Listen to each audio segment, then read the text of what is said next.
4, 3. We're live! Woo! Everybody, welcome to Happy Hour Extended. Thank you for joining us. As you can see, I'm in Alaska right now. It's fucking freezing in here. I am in the studio where, we do our radio show. Behind is all the mics and all of that. It's freaking freezing in here. I went and looked at the thermostat that they have locked that you can't change, and it's 60 degrees. I'm anemic. It ain't that hot in LA. Huh? I know. It was 70 today, so it's nicer outside than it is in here. Although it's supposed to be 80. No, yeah, 80s, 85s, all that good stuff over the weekends. So I'll be waiting for that. Nice. Of course, we got Angie and Melina in the house. What up, y'all? Hey. Woo, woo. Hey, everybody. Hello. Hey. Angie like, hello. Hello. Well, you guys, we're waiting. This is the second, for me, it's the third show of the day. So I had the radio show this morning, and then the radio show before this from 4:30 to 6:30, and now I'm on this. So if anybody's tired and probably will fall asleep on you guys, it's going to be me. It's going to be me. I know Angie's like exhausted. Miss ATL, it's like after 10 o'clock her time. She's like, definitely on extended, happy hour extended.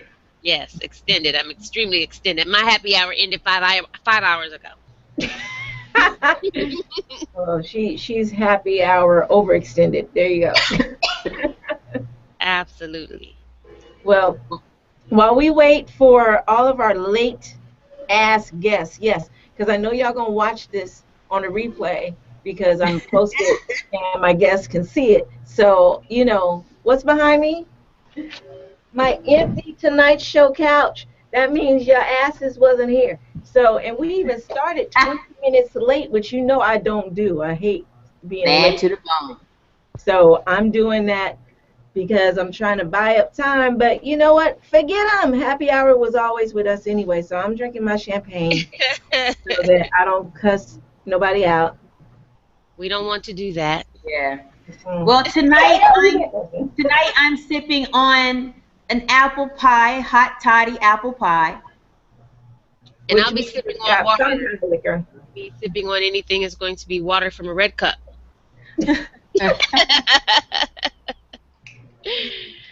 So, Melina. What? Y'all, it's so much pollen in the air. It's so much pollen in the air. It's crazy. Oh, my God. Okay, so check it out, Melina. What's up with your entertainment report? I know you got some movies you want to report on, a couple of things, and then we're going to talk about the mystery of the fucking century. Oh, my gosh. So, real quick, I know entertainment is real short and sweet. If y'all caught the entertainment report earlier today, I'm going to just stick with that. In the past 24 hours, a lot going on. You mean the entertainment report yesterday? Yeah, like I said, past 24 hours. Ain't 24 hours. All right. And first and foremost, there's a new release coming out this weekend. Single moms, all the single moms out there, Tyler Perry single moms. I just got a call, actually, basically right before this. I got a call. They're having a single moms movie watch and whatever at the Rave Cinema in Los Angeles and Baldwin Hills tomorrow night. This movie is supposed to prompt discussion too afterwards of how women, once they have children, they get their groove back. So big ups to Nia Long and all the women who are in this movie. Is an amazing cast. They had an amazing time, all that good stuff. And then I want to give a shout out as far as entertainment report. There's some in-house entertainment going on for Lipstick Radio. We're celebrating our first annual Indie Music Awards, and that is a guarantee you don't want to miss. But first, you got to vote. So you got to go online to lipstick-radio.com and vote for your favorite indie artists we got rolling out. And then also in the news, aside of MC Light talking about where women are in hip hop and where the females in the industry and in the whole entertainment medium, there's more reports rolling out about how women are being degraded in hip hop, in on the streets in general, and in entertainment. How the image of women. This is Women's History Month too, so a lot of female rappers are coming out, standing up for the promotion of positive images of women, not only in rap, but how women portray themselves and are being portrayed actually too, especially by males in rap videos, on TV, on movies, just getting out of the whole image of seeing women as just a sex symbol or a commodity. You know, we can be sexy and we can, you know, flaunt, et cetera, but one thing we don't want to do is just be a straight sexual commodity. And so there's a lot going on in entertainment, but more importantly, it's Women's History Month, so we just picking up all the women, positive images, and the talented women out there making moves. Entertainment report. Entertainment report. Melina Lawrence out. Out. But don't you think with that too though, Melina, is that you would have to kind of rally the men together of hip hop and rap and Oh, absolutely. kind of reel them in a little bit because they. I don't think we got to reel them in a little bit, Angie. I think they need to be reeled in all the way. It's like a cattle call. You know what I'm saying? It's definitely it. Lifting up the woman is also takes the man. You know, I think from the original terms, you know, women are the mothers of the universe. But for every man, there was a woman. And in this industry, because it's driven and dominated by men, and I think from top down, bottom up, brothers, men in general have to come together to call forth the respect, because if they're part of the problem, they should be a part of the solution. And I think to your point, it's emphatically yes. They But need you know to what? be but you we know what? got to stand up for ourselves as well as women. But you know what too is that they have this thing on now where they were talking about. I think it was Bill O'Reilly had this big thing about how Beyonce, um, borderline soft porn for her videos, and how she's not a role model for the kids that are looking up to her and all this kind of stuff. And my argument with that gets to be is that her videos were very sexual, and she's a grown ass woman, and in being a grown ass woman, what you allow your children to listen to. She's 30 something and she's married. Do you know what I'm saying? And she's not talking about having sex with anybody but her husband. So as far as that, and he's the one in the video. Do you know what I'm saying about the partition, whatever? And that was the one that he was griping about. But to me, I'm like, she has some kind of a social responsibility, but not really. She's still a woman, and she's not a still child. an artist. And she's still an artist. You know what I mean? So you have to check your kids and figure out what you will allow your kids to listen to. And if they're listening to that and watching that and they don't understand that this is something that she's doing with her husband, and she's not in a video bouncing from one dude to the next dude, then she has presented herself appropriately. Whereas Bill O'Reilly, I don't know what smoke had gotten up his butt on that. Bill O'Reilly always on some cloud nine, get at me rant, and it's fine. Sometimes O'Reilly makes good points, and sometimes he's just blowing steam out his, $A double dollar sign. Right. So what I can say to Bill O'Reilly, even, to your point, we all talk about, like, I love Beyonce, but during the Grammys, if we go back to the Grammys, 2014 Grammys, when she performed, a lot of people, Twitter was blowing up, social media, news media outlets, they were blowing up. They were highly, people were either offended or loving it. You know what I'm saying? And it seemed like the feedback Beyonce got was more feedback. It was more of a diss than an appreciation of her performance, because I think one thing too, because she's an artist, and I saw the performance, and it was kind of like soft, like a soft porn, very sensual, sexual, sensual dance that she performed. But it was nothing worse than Kelly Rowland, because she just wasn't dancing. She wasn't performing. She was doing like a private dance for her. It was a private dance, right? And I think people had in their mind that Beyonce was supposed to perform like Beyonce does. I think what people are forgetting, and even Beyonce, she got to take this reality, is that she's grown now. And Correct. so this is part of her transformation Right. into leaving a baby market Yep. in a teenage market and growing and going into a track that she's an adult performer. It's almost like leaving your tween audience and going to, I got my ID, I'm 21 and up now. And Correct. so she wants to perform that, but she also has to say, she just got fans of all ages. So I think she does have a responsibility, but she don't owe nobody her creative rights for herself. I agree, and I think parents are so busy now trying to have everybody parent their children besides them Hell that yeah. Look at everybody's Miley fault. Cyrus. Look at Right. Miley Cyrus It's gonna behind. be. But even Miley Cyrus is over 18. Right. What And the she's hell? I fighting mean, like crazy. She probably in therapy right now. She's still in Disneyland in the market. but people have a hard time when those Disney chicks or those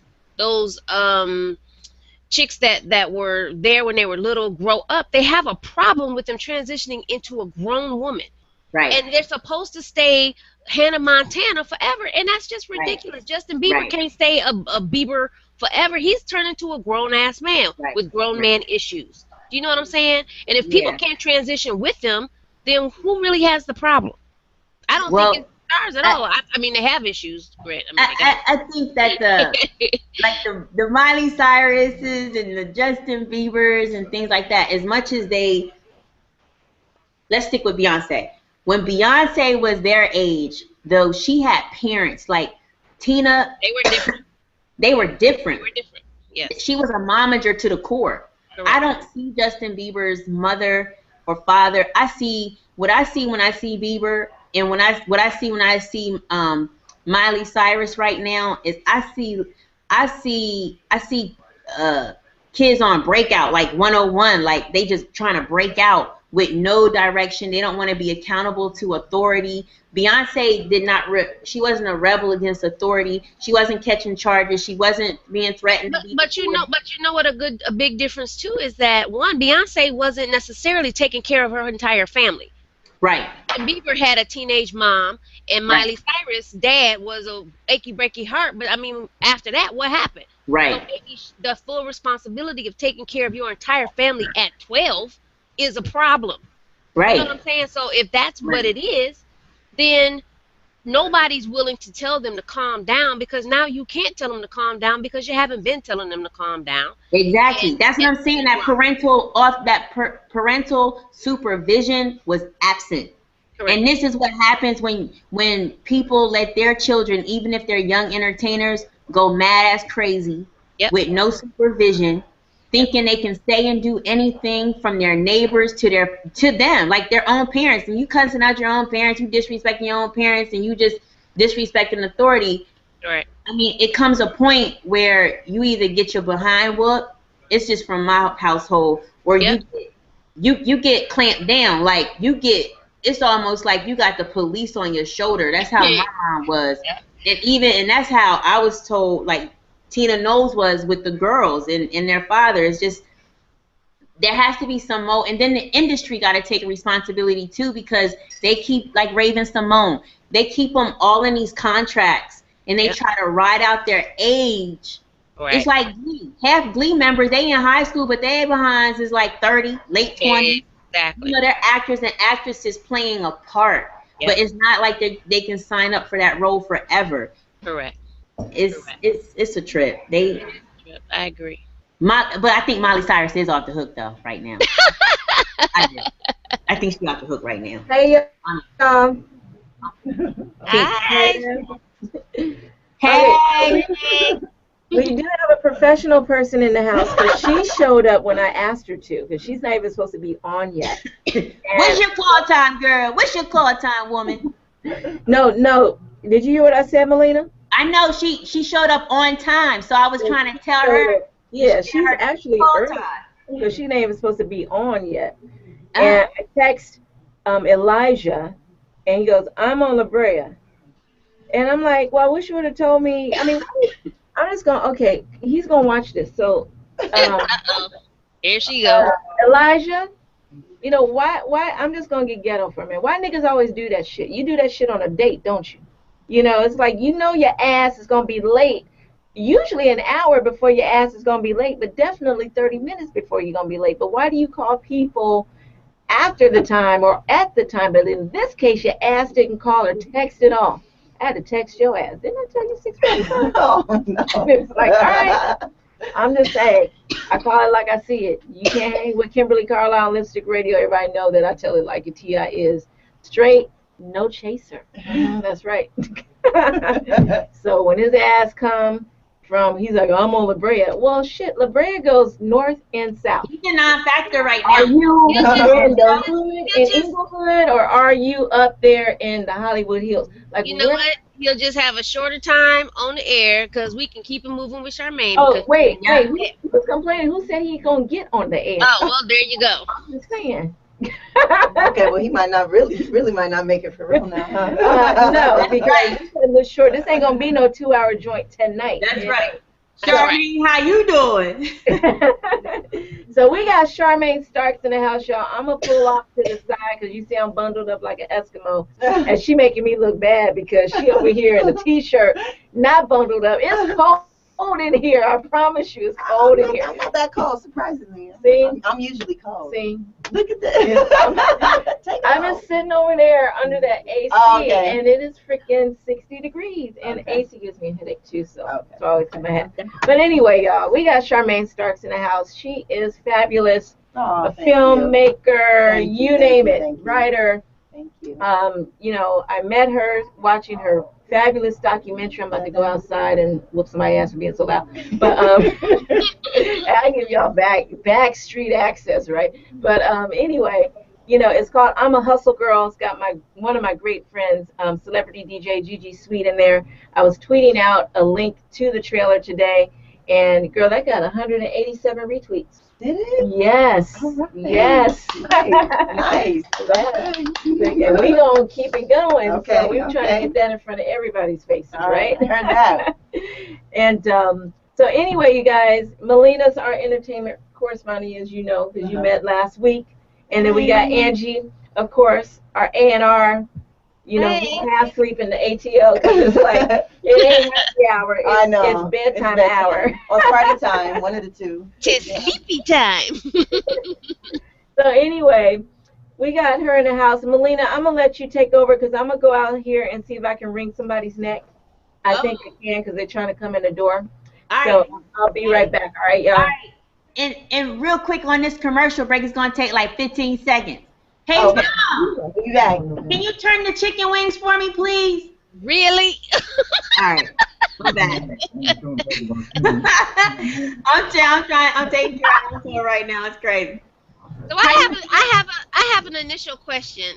Yes. Let me get a little closer. I feel far away. Okay. Yay! So I watched the trailer for I'm a Hustle Girl. Okay. Loved it. Thank And what was the process that you took to select the 3 amazing talents that you chose, which is DJ JG Sweet, Candy Cole, and Lady Line? Yes. You know, the process was basically, you know, I'm really, I'm out here in Cali, and I love music, and I go to shows, and I really wanted to pick females who were just really dope at what they do.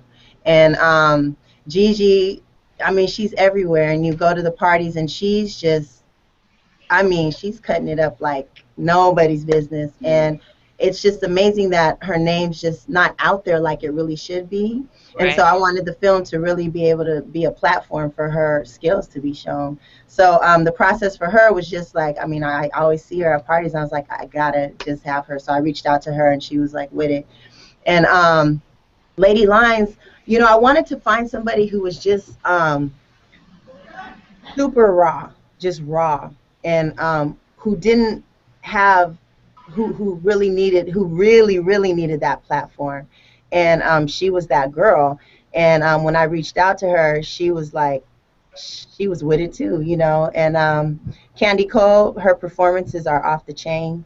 And you know, I just really felt like, wow, if people could just see her performances and feel her energy, they would just gravitate to her and love her like, you know, like the underground has grown to love her. So that's really the process that it took. It really started out with females who really were dope at what they do.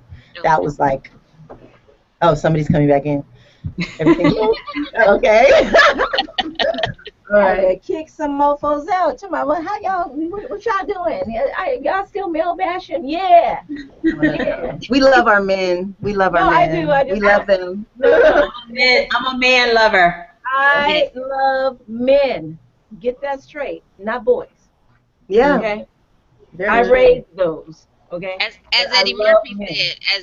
said, aha, aha. Exactly. So yes.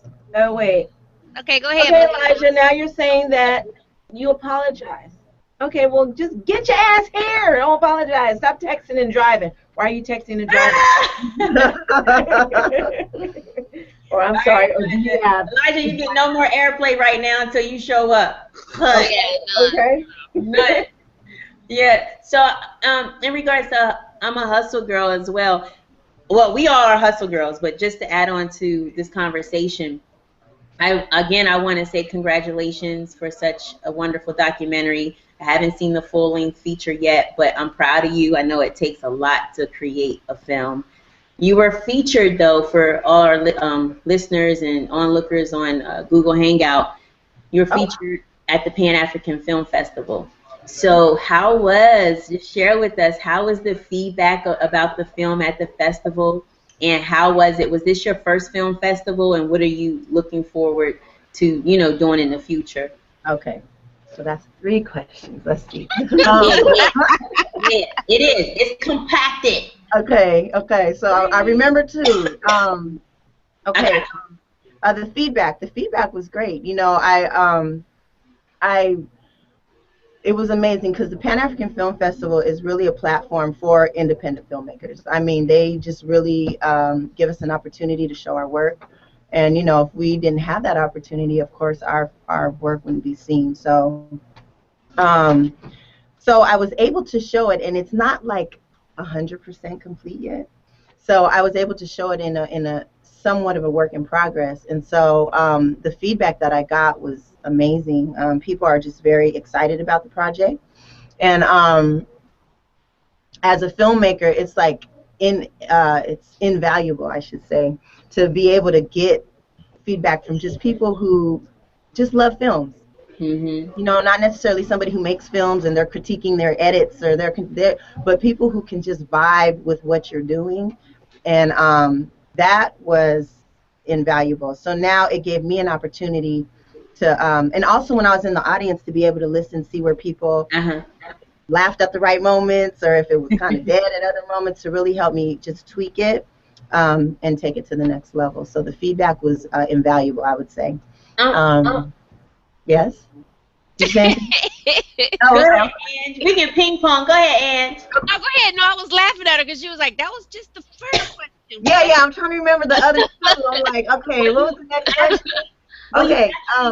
Yeah, you were answering all of the questions while you were saying, because I wanted to know what the audience feedback was. I asked you, how was the experience being in the Pan African Film Festival? Was it the one that wasn't answered? Was it your first film? Was it the first time you had entered into the festival circuit? Yeah, that's a great question. Yeah, it was my first film festival, and I actually had 2 films in the festival. I had another short film in there. It's called Desi Holiday, and that one was actually nominated for Best Short Narrative. And I so think that was very cute too. I watched that trailer as well. oh, I'm sorry. That looks really really good. She And told me what inspired that short? Because it looks like it's revolving around what young girls think love is when someone says I love you, and what women know I love you means, which sometimes is absolutely nothing. But you're playing on it in such a beautiful way. Just from what I can tell from the trailer, it looks like it's gonna be really really good. Thank you. Am I on tune with what it was? Oh yes, you are very much on point. Exactly. So the inspiration was, of course, a lot of that. Realizing, it's not even so much what love is, because I think for myself personally, I'm still trying to figure that out. But I know it is not. I know it is not. So Right. I think that's all of us. yeah, exactly, Yeah. exactly. So that was the inspiration, and Um, oh, what happened? What happened? What happened? We good. We can see Oh, you. okay, I'm sorry. It just like blanked out for a minute.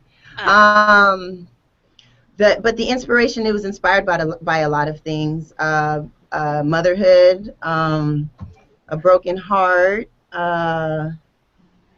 just a community of folks. You know, we shot that in Watts, in the Watts housing projects, Imperial Courts, and they welcomed us, and it was a great experience shooting there, and yeah. Anyway, there were levels of inspiration from the writing process to the editing process. So, oh, and it's largely inspired by Billie Holiday. That's where the title comes from. So there's a lot of references to Billie Holiday in the actual film. So it goes to black and white a lot. You know, you see the flower in Desi's hair, and there's some Billie Holiday music in there too. So, yeah, yeah. You seem like when you were expressing your thoughts and views about the film, it seemed like it took you to a place. You were in deep thought. What was that? What was that we just caught right there? You thought? I guess really just trying to remember. Honestly, honestly, that's really where it was. I'm like, I was like, what happened? really trying to articulate that feeling. So yeah, you know. And where are you guys on that short? Are you looking to develop it into something bigger, or is it moving forward as a feature? You just going to leave it as it is? You know what? That's an interesting question, because initially I was like, "Ooh, this could be a feature," and I think now where I'm at with it is I'm good where it's at, you know. But the festival actually contacted me, and they asked me if I would be willing to let them take it to Africa to their African Academy Awards. And so we'll see what happens with it. I'm not really sure what's going to happen, but they did ask my permission to do that. So they're doing that with that film. Nice. And yeah. Ask them. Make sure they give you promotion. Right? Exactly. Right. Yeah. So Gotta have that. yeah, I'm really proud of that film though, because as a filmmaker, you always want to. It's a challenge. I'll say this, to what you see in your head to actually execute and see it on the screen is amazing. Like it's that's really when you feel like you're really at the top of your craft. You know, because I did write it. I also shot it. So as a cinematographer, I was really about visually telling the story in a way that brought the script to life. So, and I went to, go ahead. you go ahead. No, okay. No, and I went to film school. A lot of people make films these days, and they don't really study the craft, and it is a craft.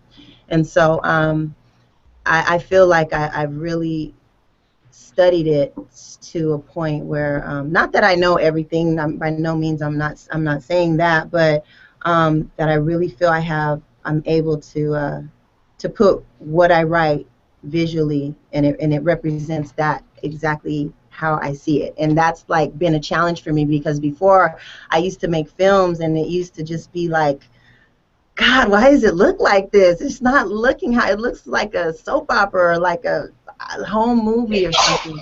But when you can actually make it look cinematic, it's just magical. So I feel like that's what Desi Holiday was able to do.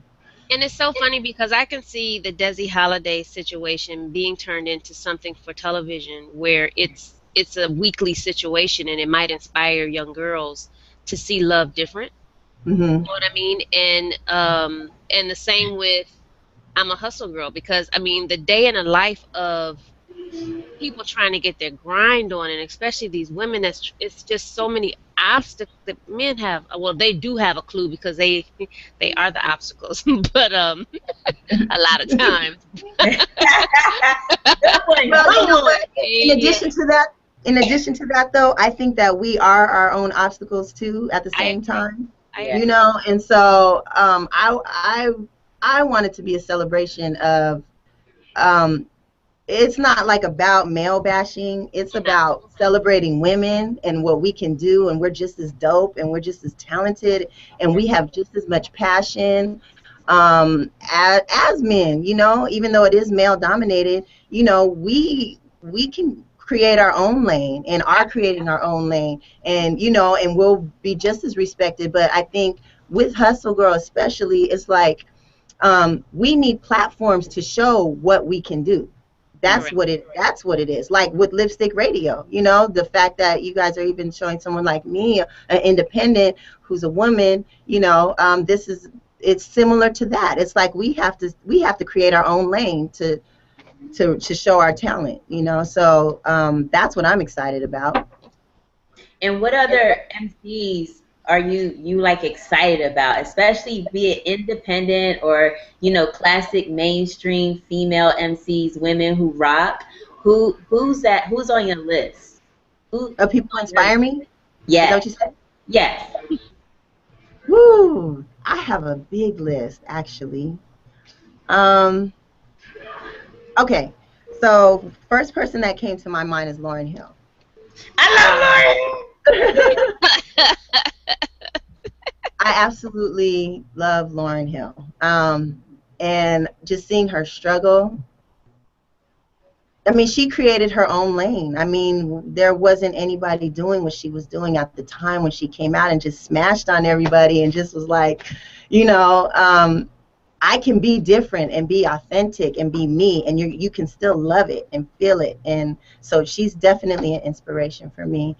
Even through her struggles currently, I'm still inspired because as a mom, trying to have kids and do what you do and not break down in spite of all the criticism you get and still continue to push forward, that inspires me, So I'm just, she's dope. She's dope. And I hope she comes back out and just smashes again.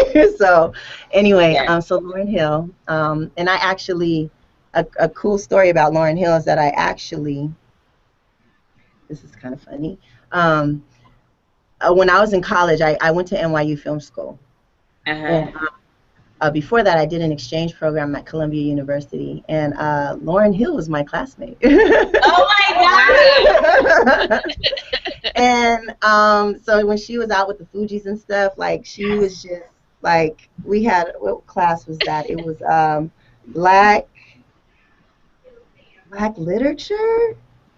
It was an English class though, and so she was just barely starting to get on tour and everything, and she was awesome. And so I was able to see her, and she was just like, "Hey, come to the video shoot," and just stuff like that. And she was just dope. I mean, just a dope MC, like. And so to see her grow and go through everything. So yeah, for me personally, Lauryn Hill is really, really, really an inspiration, truly.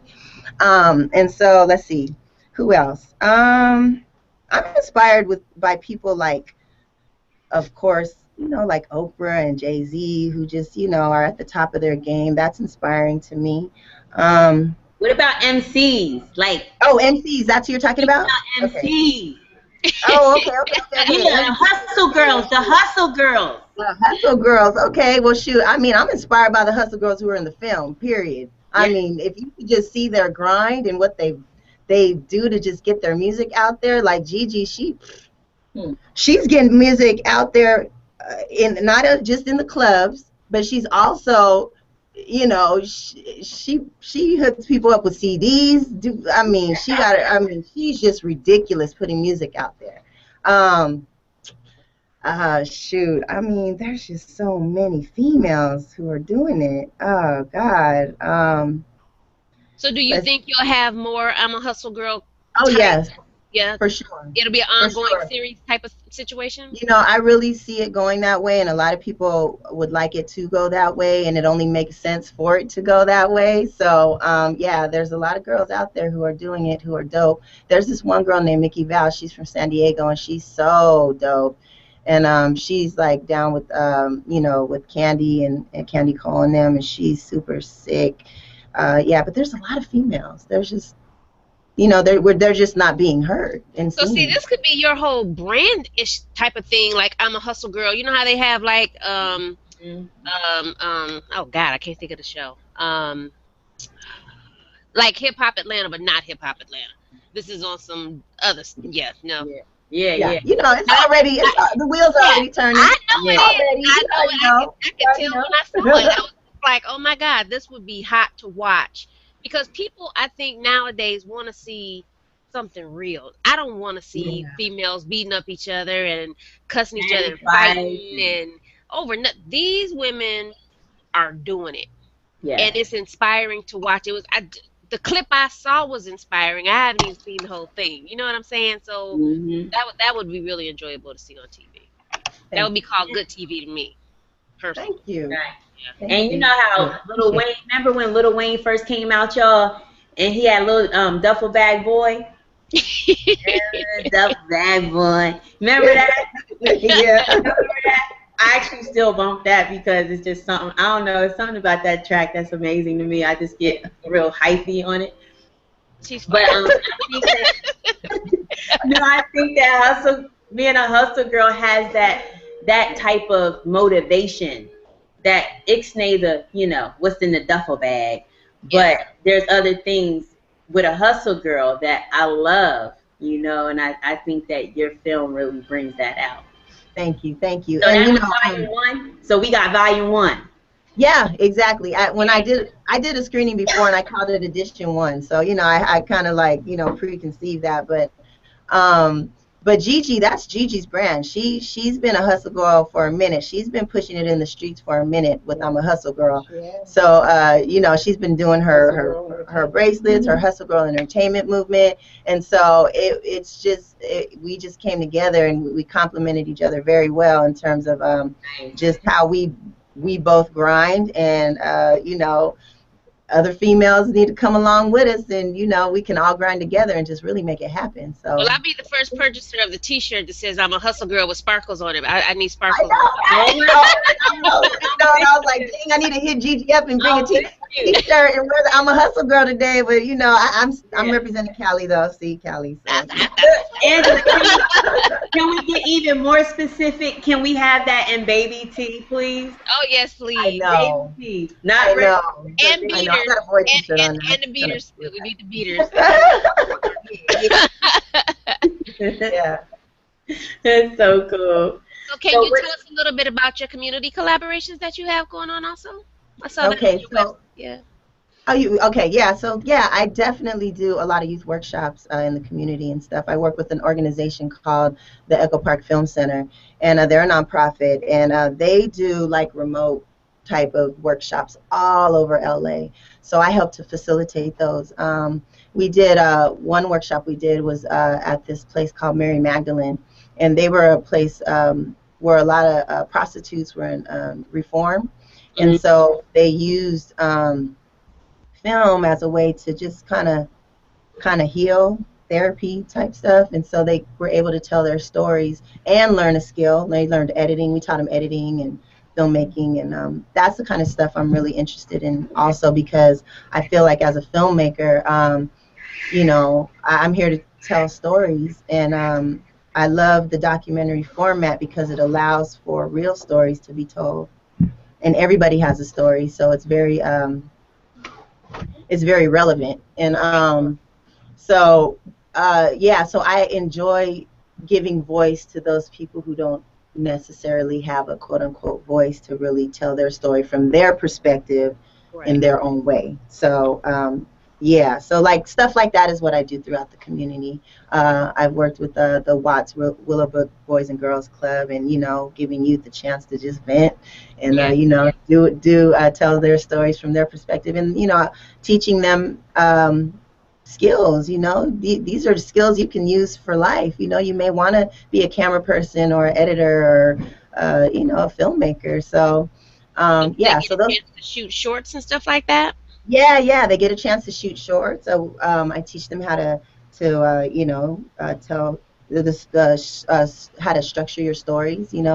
Basic beginning, middle, and end type stuff. And yeah, so exactly, that's what I love to do as well. So So what do we have to what else are we going to be looking forward to in the coming months before the year's up? Where do you see yourself by the end of the year? by the end of the year, that's a See, I good didn't say question. 5 years from now, did I? At the end of No, the you didn't. You didn't say 5 years from now. By the end of the year, in terms of my filmmaking, Or your I guess life in general, or the projects and everything that you have going on? Where do you see yourself?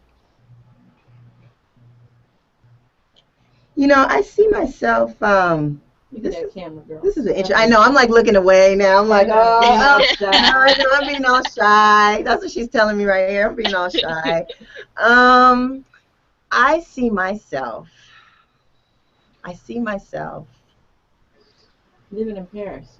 living in Paris In a castle. in a castle, right? Is that Nah, but cute? Money from all the movies you made. I know. I definitely see myself, yeah, making money. Yes, of course. But I see myself just really establishing myself as a filmmaker, like as a filmmaker who, is a real filmmaker who knows how to tell stories, who tells stories that really touch people. And there's a lot of people out there who tell stories, but I want to just have myself, my films, how can I say? You know how when you see a Spike Lee film, you know that's a Spike Lee film? Like Right. they have Oh, that your big style. trademark. Or Your a Tim Burton film, you know that's Tim Burton. Like Trademark. Trademark. I want to put my stamp on my craft. And like, okay, that's a Shar Star film, okay. And what that means to me are films that really are real, connect with people, and tell the story. Oh God, what's the word? Look at that. Look. I know. Look at her Okay, I face. know. I'm like, you know what? It's funny. She's telling me, look at the camera. And when I'm like filming, I'm telling people, look at the camera. Now I'm like not looking at the camera. Um, All shy, too. I am. I feel shy. That's so weird. Oh my goodness. Well, Okay. the camera's not there. Just look at her face. Her face right here. Yeah, Okay. look at her Okay. Okay. I'm looking at you. All right. In the face. In the face. Oh goodness. Okay, in the face. Yeah. But yeah, like really establishing myself as a filmmaker and having my signature, style. Like it's like we gotta have Shar do it. We can't have nobody else because nobody else can do it like she does it. Like for whatever Right. project that may be. So that's in terms of filmmaking. That's where I definitely see myself in the films and the projects that I'm pushing right now. Definitely Hustle Girl. It's coming in different formats. So stay tuned for that. Me and Gigi are talking. Somebody just like, is this who we've been talking about? Yeah. Oh, he's here. We'll He's see finally him. here. He just walked in. I thought you heard us talking about you. No, no. Oh, okay. Okay. Never mind. Never mind. Yeah, but as far as filmmaking goes, yeah, that's how I see it. Did I answer? Yes, ma'am, you did. Okay. Sure did. Because ooh, that bothers me. I watched interviews. I'm like, they did not answer the question. So No, I hope I you answered. Okay. All right. Did you have any films, any favorite films of your own that you saw this year? I mean, at the Oscars, they did have so many great films up. But aside of the independent film circuit, did you have any films in general that you like, yo, you must see this, you must see that? Ooh, this is so sad. I have to admit, I haven't been able to see a lot of films lately. Oh, So really I can't haven't answer that question really well right now. I'm just being honest. And you really Yeah. haven't missed anything. I mean, 12 Years a Slave was probably the take-home one of the year, Yeah. for what I Yeah. can. That's what I'm hearing. I don't see a lot of movies either because it did you hasn't been guys, worth so it. you Yeah, didn't, but I shouldn't be able to say that. But it's been one of those years, But right. yeah. But So, when you a hustle girl, sometimes you can't sit down in the theater when you get your hustle on. girl, that's what I'm saying. I'm like, how did I 2 hours each time? I'm like, dang, what am I gonna do? But no, I have to catch up. Seriously, I Yeah. do. Just FYI, if you catch up on the Wolf of Wall Street, that's a long behind movie. Oh my God. Oh my It God. was That's the good longest. though. Is that in a good way? It was Is good. that It was good, but as It's all right. a moviegoer,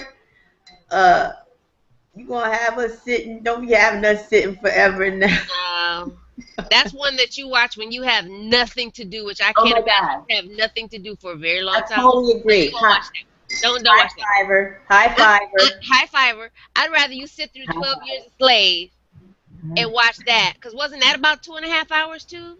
Pretty I long. heard that's pretty Long. Longer than that, but it was No. good though. You would Yeah. All right, you Sean. vote Finally, vote we Yeah. got people really. here. Yeah, we got more people here, so it's not just on Finally. me. Don't So look at the say camera. The Charmaine No, show. make me look at that. Yeah, this Charmaine's time now. They late. Oh, that's so sweet. This Thank the whole you. hour. Happy Yeah, hour. somebody missed their time slot. It, Well, I'm just Charmaine's playing. gonna be a regular, so we ain't Yeah. got her because she and I got some plans. Yeah, we so- have plans. Yes, me and Oh, Kim have plans. Okay. So we're gonna see what are we about to bring? Yeah, we'll bring him in. Okay. So did you guys wrap up with her? I had stepped out to, Well, we was guide just, the we was just having, yeah, it was just a great conversation, chopping it up about her likes and aspirations and her inspirations, Thank you. her goals. So, here's a hot appletini for you. Yay. Okay.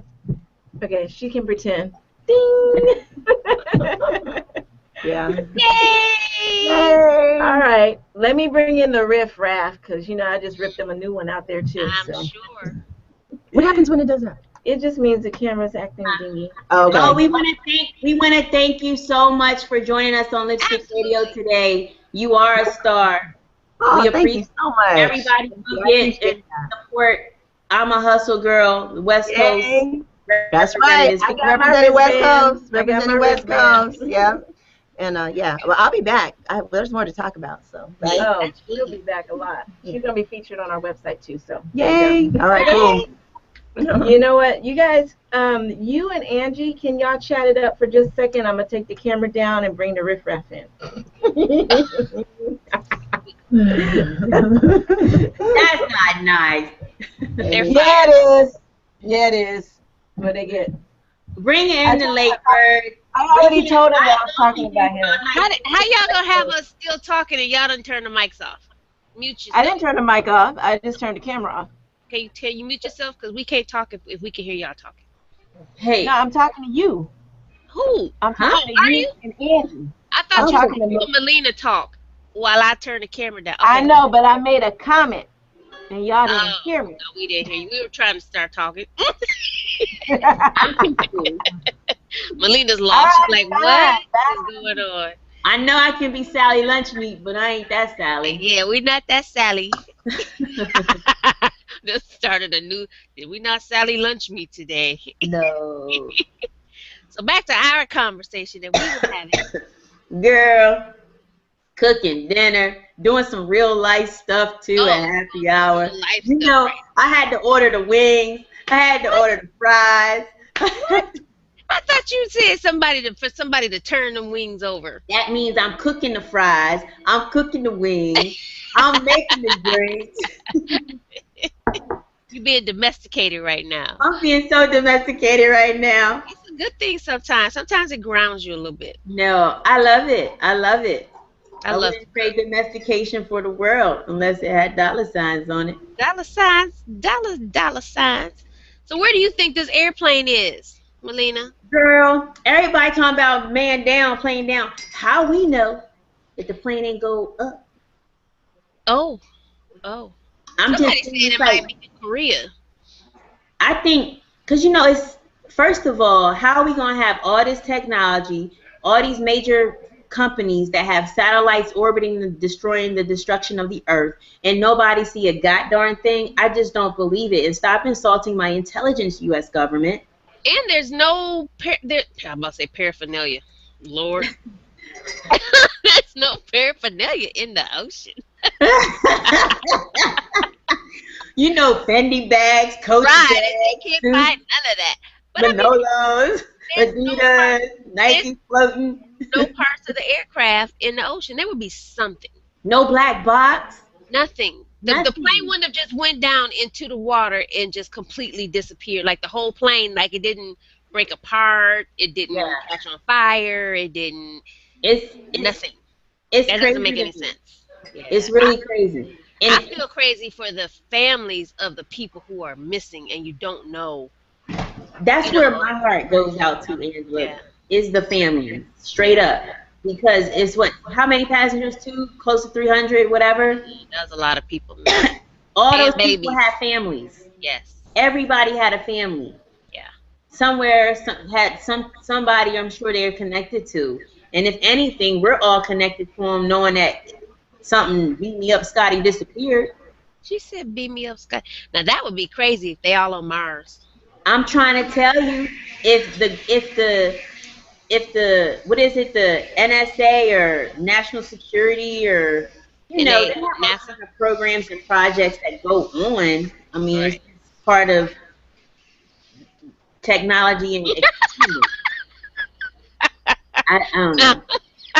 Why you now what laughing? sound crazy is like, we don't know people what it's called, but we know they're out there. It's We're the out them. there, Here you go. and I It's the feel like they and the them that we all talk about.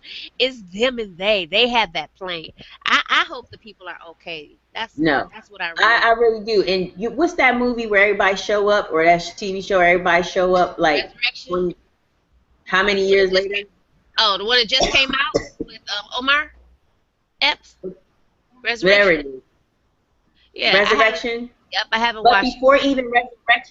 before Resurrection, there was a series on TV too about how people disappeared, and then later on they all came back to life some type of way. They all appeared again, and they hadn't aged, and Oh wow. crazy stuff like that. But I say all that to say that what was really going on? You know what I mean? It just saddens my heart that 300, whatever, however many people were sacrificed in the name of a test, or really beam me up Scotty. Yep. I feel like if it didn't land and crash or was it abducted? Was it? I don't know. I don't Right. want to freak people out, but I Kind do. of like that Bermuda Triangle thing where they Yeah, yeah, and things happen. triangle and where did they go? There's no trace of on the radar. All that. And then the other thing was that I found funny, not in a comical way, but just kind of, I'm being sarcastic, is that all this happened, and right now the country is at war. It's distractions. You know what I'm saying? So Yep. many distractions. We're at war in the Middle East. Yep. We're at war with Russia, and Yep. then on top of that, March the 11th, yesterday, whenever March 11th was, 2 days ago, All right, around the guys, same we're time back. this plane Coming back. disappears, we actually had the 3rd year anniversary of Fukushima, where we're finding contamination and radiation in our waters, or on the West Coast, that is from radiation from Japan. So Wow. there's so many chemical Right. disturbances and climate change that are affecting the earth, and nobody talks about the anniversary. Right. Talking about a missing plane. Right. All right, y'all. Anyway. Constituent. Beat me up, Scotty. I think they're okay All right. though. I do We're think they're back. fine though, Melina. I think I do too. I'm not tripping. Yeah, Hello? Hello? Hello? Can you guys hear me? Hello? we getting all deep and philosophical, scientific, and metaphysical. metaphysical. Well, I'm breaking that shit up right now, goddammit. I'm ready to roll. Because some of us are fucking sleepy, and I know Miss ATL is really sleepy. Hey, So I got a let's 13th keep win. it I got a going. 13th win. What'd you say? I got a 13th win. You got a what? A A 13th win. Okay, well, you put a sail in that shit, because I don't. So. She's fired. All right, y'all. Finally, Finally, we have hello. Who's our that? victims Who's of that? Do we know that? LA. So we got Elijah in the house. We got Jay in the house, and I'm sorry, Chris. and we got Chris in the house. So and hello. Why is Uh-oh. It froze. Hello? Hello, caller. Are you there? Hello, caller. Oh. hello? Hello, caller. Are you there? Are you there? Hello. Anyway, you guys. So I'm going to introduce everybody. We're going to start with Elijah, It is weird. since Elijah was the one that hold on. I don't know why my camera keeps going out. It don't like me. It wants to go to bed too. There we go. Okay. So we're going to since Elijah was the one I totally dissed in the beginning of this. Elijah. We'll start with him. I want to know how bad was it. I mean, Oh, it was bad. oh yeah, I Okay. will watch it. Watch the playback, my brother. He told me that he had thick skin. So, you know, if you got thick skin, then that's how you feel with Kimberly. You don't have Absolutely. thick skin, then I don't know what to tell you. Yeah, I got I'm some gonna tissue. Right. Were they in daycare? Say what? Were they in daycare? Like, were you being fined because you was picking them up from daycare? Pardon me? Was I Were in you being daycare? fined? Never No. mind. No, I do not have any seeds. So. What, really? Oh, Oh, y'all, he's Right. available. I am willing to practice though. Practice is I good. got some bar. I didn't know if y'all got that. You know, it took a little while. Practice we're is on tape good. We love practice. We talk about practice a lot. Like, don't laugh at my joke when I leave and come back next week. Right. Don't laugh. See, that's wanna the be- part of happy hour that we have fun with, because, you know, it's a lot of BS. We get through the interviews because we want to know who you are, what you're doing, what you're up to, where you're going to be, Okay. and then we get to the bullshit. The Okay. bullshit is basically, you know, happy hour. You know, Okay. you have a drink and you're having a good time, and, you know, we're going to clank the pit bull. And, The champagne. Oh, wow. I'm the only one. Raise up the water, raise up the water. Hey, folks, you know how we do it down there. Oh my goodness. Oh, since you were the main topic of my discussion, Okay. so let's hit it. So Elijah, what's going on with you? You're a comedian. Yeah, I've been a comedian almost 10 years. This is my 9th year. Things are going well. I can't complain. One of the funny things about it is I can remember right when I started, and I started off really well. And I swear to God, I thought I was ready to blow up. And that would have been the worst mistake in the world. You know what I mean? Because like even right now, there's so many things I got to learn, and so many processes that need to happen. You know, so I'm happy where I'm at. You know, I could use a little bit more cash, but you know, we can talk about that later.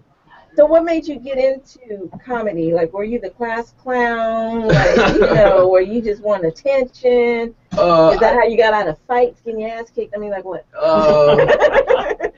Actually, I got a lot of my comedy from my mother. She's passed away now, but you know, like I got the thick skin from her. Like, man, she's one of them parents that'll show up at the school and whoop your ass. You know what I'm saying? She was one of those. You know what I mean? Like I learned humility at a very young I did age. that to You know my what I mean? So. Did you? I did. You go to jail for that these days. Right. You can't even say nothing to them no more. Right. Okay, well, I'm a call the cops, mama. You make me do my homework. Go ahead. First, That's a problem. But anyway. yeah, so I learned from her, and one day after she passed, I was sitting around thinking I didn't finish college, and I didn't really want to work in corporate America 9 to 5. So I wanted to be an actor. So I wanted to come out. I came out here with my ex-girlfriend. She was going to UCLA. Right. So I went over to an audition at Simmons and Scott, and they started talking about my age, and I should lie about my age, and they brought up something that was racial. And they was like, well, we got a couple black guys in our roster. Like, maybe you should go to Chicago and be an actor. So it pissed me off. So anyway, we were going back to our hotel in Koreatown. Like that? And we happened to go down Sunset, and I saw Joe Torre at the time was hosting an open mic, or hosting something at the Comedy Store. Mm-hmm. And I said, I'm going to be a comedian, and I'm going to show him. You know, I'm going to build a resume for him. You know, so next time we talk, we'll have something to discuss. Oh, You know, hey. so that's where. And then making the butt of your jokes. There you Absolutely. go. That's the best revenge. That's why I like being in radio, because I blast everybody. Everybody. No guy You're like, what, Taco Bell, you messed up my order? Southwest, you lost my luggage. I blast everybody. Time Warner, you shut down the cable during Super Bowl. Did anybody else experience that? No. I did. Oh my God, I was so mad. That's I was crazy. so mad. I was in a different Lost state it. watching the Super Bowl. Yeah, well, yeah, dealing with freaking Time Warner. That's why Right. you saw all of it. But That's anyway. crazy. I hear people complaining about that out here on Facebook. and Oh social media. yeah, and then they charge arm and a leg too. So you know, They and then want I got people on that on time, campaign. too. Yeah, we all have. Like You people. want my money on time, but you keep going up. I got one. Matter of fact, it's so funny. I just spoke with them yesterday, and I said I don't understand why I had a condo with 5 TVs, Okay. with 2 of them had DVRs, The other two had digital boxes, and then one was just straight, to the wall. That was the one in the kitchen. So I was like, I have 5 TVs. I've got, what did I have? The internet and then their phone. It was $140 Wow. for all of that, right? So then I come here. I live downtown. I live in the studio. I got one TV. All I did was order a DVR. I've never had like Premiere service, HBO and stuff. I don't believe that. And my shit's like $130. Wow. I'm like, I got one TV, dude. So like, what happened? I'm like, I don't even have your phone. I only got internet and I got basic cable. I don't understand how that I works. ain't paid cable in 30 years. I gotta get good neighbors because I still cable from mom. Cool, they don't know why I keep buying that bill for me every week. There you go. Right, Jose, that's for you, Jose. Right. No comment on that one. No comment. I live, girl. That's all I gotta say. I live in Palmdale. Just so they don't. But you know what? So we're gonna intertwine these so that we can all be on the same page, you guys. So now we got Jay in the house, Jay Rose, and now we hear that you're on Mom's Got Game. So I guess it wasn't enough for them to make reality shows for the wives, or should I say, the basketball hoes. But anyway, now they got, it's about the mom, which is great because I did watch it. So how do you like that? Man, it's wild. It's unbelievable. It's like going from day and night. Somebody just turned a switch on, and now it's a whole nother life we live. It's crazy. They say more money, more problem. I'm ready for it. I don't care. I heard that. Right. You give me all them haters. I want them. Hate on, baby. Okay. It's crazy, man. Because it was crazy how I started. Where I'm at this one point in my life where I'm thinking, man, this is it, man. I'm ready to go back to whatever happens is gonna happen. I want to put in the grave, and Pam McGee came up to me and gave me an opportunity in my life, and she told me things. I'm like, okay, whatever. Trying to get at me, just make it easy for me. Right. And now, man, but she said she was gonna do this thing for me, man. This reality TV just brought up everything. Now I'm doing comedy. It just opened so many doors, man. It's a beautiful thing, and I'm never gonna take it for granted. And people like you who've been doing comedy, man, I respect y'all so much because I got in to do it easy, but y'all had to do clubs, and I'm already, just because I never did comedy. They didn't want to be a comedian. I was serious. I was a drug dealer, so I didn't play no games. Right. I got no jokes for you. Right. I got real life stories. Right. So when I thought about being a comedian, I never did. It just, the door was open from the reality show. So people who put in their word like Joe Turner, people I've seen, man, I got Michael Cole, I can call him and go sit down with me. That's a blessing. Right. I can walk into a comedy club and I ain't got to go in the back room and I get on stage with headliners, and it's amazing. And I'm like, I still ain't even did the homework. Right. I mean, I'm still trying to study people. Right. And it's a blessing to get a chance to be on stage with everybody. I mean, people, man, I'm talking about other guys to shake hands with people like Russell. You don't get that. Right. I'm from the hood. I'll never even get to speak here besides the way they're Adidas. So it's a blessing, man. I'm just still. When people tell me they're my fans, I'm fans of fans. But it's just a blessing, man. It's crazy. Absolutely. It really is. Yeah, man. It really is. I'm already got stuff to like. This weekend I went to feed the homeless in Detroit. In Flint, Michigan, and I did a comedy show, and everybody wants to do a birthday bash. So I'm like, my hometown want me coming. They're doing something for me. I'm like, where's your hometown? Florence, South Carolina. Stand up 843. What? A year ago, y'all just had 10 warrants for me, and now y'all want to give me a key? Man, it's amazing and the right people with the backpack. I got to give a lot of that to my management, to Paula Johnson. Man, we're doing this thing, man. It's amazing my doors open, man. That's wonderful. Well, so what made you want to get into stand-up, though? Like, were you the class clown, too, or were you funny? I mean, no, I'm telling you, my life was never a game. I was that guy, and I ain't playing no jokes. If you owe me, pay me. So I ain't never had jokes. I ain't even know how to crack a joke. I ain't played that done. You can't even say, get me, help me, we got a problem. I was just that type of person. Yeah. I was too little to play games. I was serious. When I say 50 back home, that means you got trouble. So when the comedy came, when I got Mom's Got Game, and they just let me be me. They wanted to give me a script. I told them, I don't do scripts. Let me do what I do. You say something, I got funny for you. And it's different when your friend think you funny. When white folks think you funny, oh, you funny. White folks think you funny. I don't care what I'm saying, because they talk about money. He tell me I'm funny, he gonna get me up there and make a clown. White folks tell you money, they put their money behind you. Funny when white folks think you funny. If I ain't funny, I'm gonna keep on messing around with them until I get funny. That's all I know. Absolutely. So, man, it's just beautiful, and I want to do this, man. I'm talking, I'm hungry for it too. Because I could have said, man, forget what I need to do comedy. I got Mom's Games 2 coming up. I got Life of a Hustler coming up. But nah, this comedy, I love this, man. Just to see Michael Coy, all these big names on stage, and man, the same stuff. You should be here last week. He was here. And that's the worst part. I got him on speed dial. I can call him anytime, come sit on his couch. That's how cool me and him became. And He's a sweet. He's a nice dude. So I've it's met him a couple crazy. times. He I'm was so here, serious about right this here on the comedy. couch last week. We had a great time. Okay. He was crazy. Yeah, I You love gotta him. see the old school walk with them. They some of them. They some delicious. Delicious.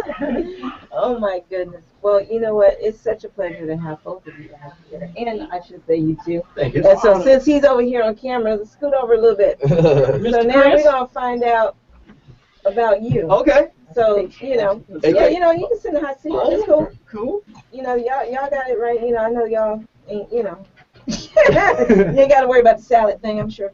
So. So introduce yourself and tell us how you got into comedy and how long you've been doing it. My name is Christopher Martin. I've been doing stand-up for about 2.5 years. Been doing improv comedy for about 10. I got into stand-up, like you said, ask, are you the class clown? You know, high school, I was the class victim. Like, I was the guy that everyone was like, man, we need someone to, who are we going to get onto that guy? Like, come on, man, really? Like, as I was small, skinny, I was a target. Like, I was an easy target to go for. And then, as I got taller, still kept skinny, but I found out if I was able to make guys laugh, you know, the beatings were less. So it helped a lot for my own physical being as well as my mental being. Was able to, you know, make turn the enemies into, you know, guys that thought you were funny. And, you know, I'm glad you said improv. I love improv because, you know, like Wayne Brady, and then when they're doing like Whose Line Is It? Oh my God, I love that show, and I would love to be on that show. I just really would, because I'm not a, you know, my friend, you know what you said, like your friends think you funny. You know, my friends do, and I am, you know, most of the time. But I don't disrespect the art, because it is an art to be up there and on stage. Because you got to be able to know when to deliver. When somebody tries to heckle, how to handle that and smooth it and make it in. I mean, it's just a quick. Now, I'm quick with it, but I'm like, everybody always call me the one-line queen.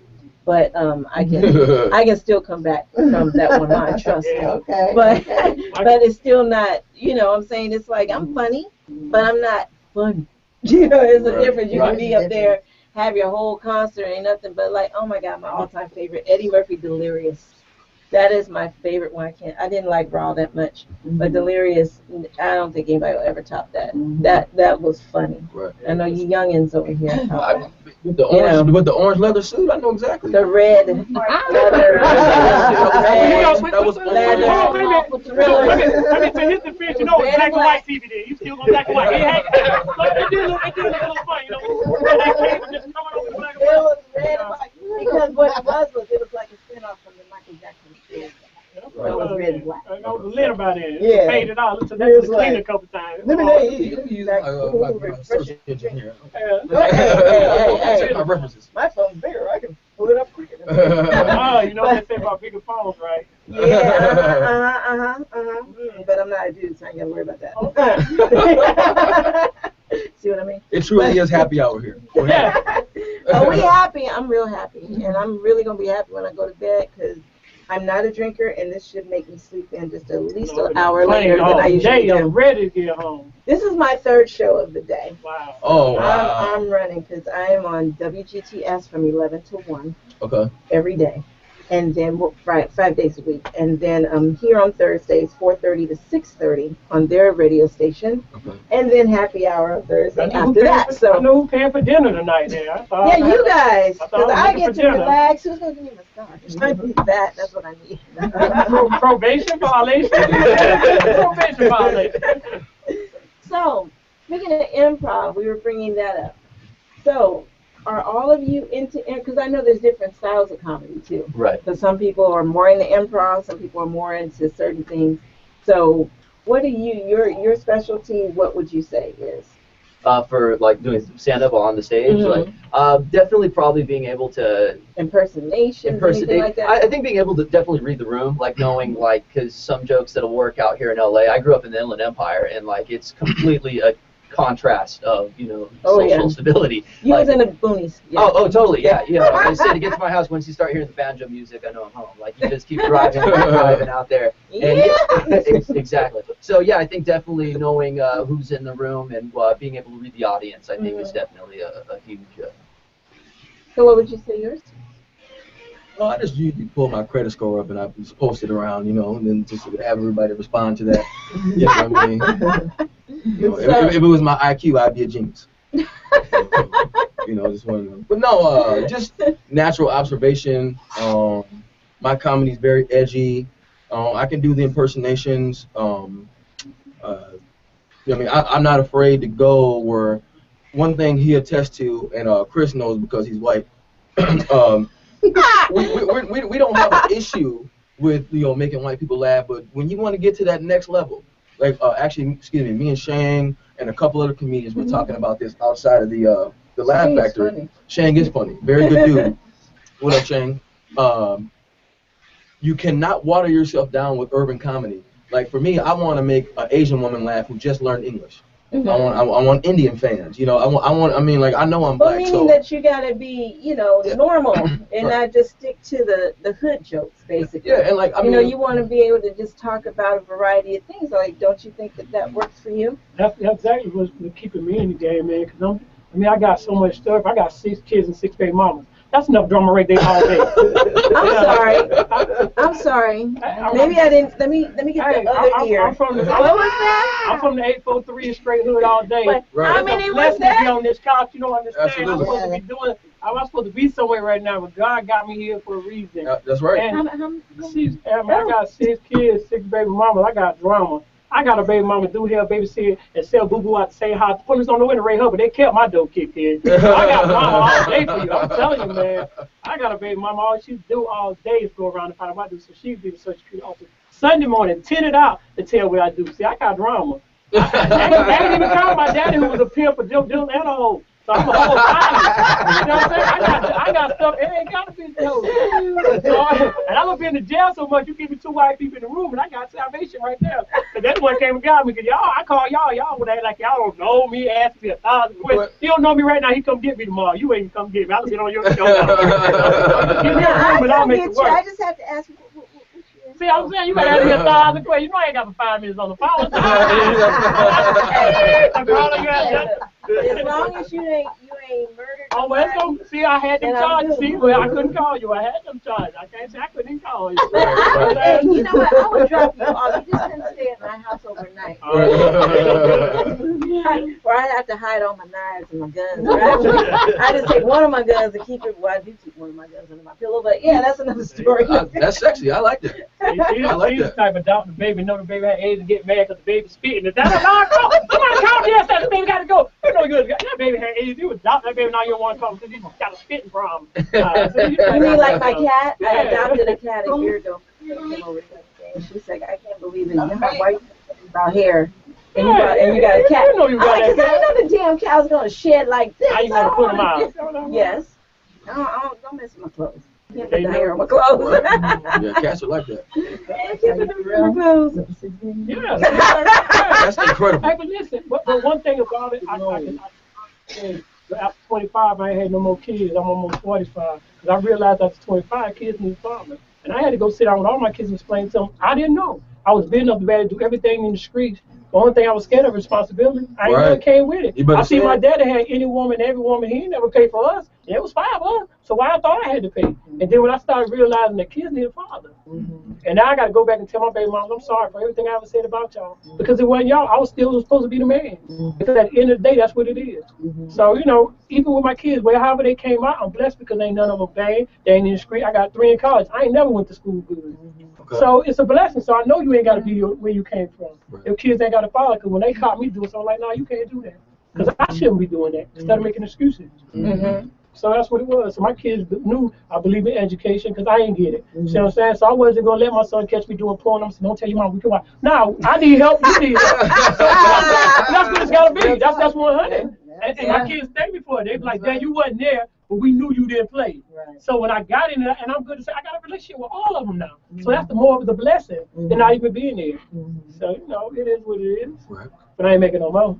You say something about kids, I'm gone. Right. Relationship is over. I'm a good stepfather. I wasn't recorded as a dad. I'm a good stepfather now.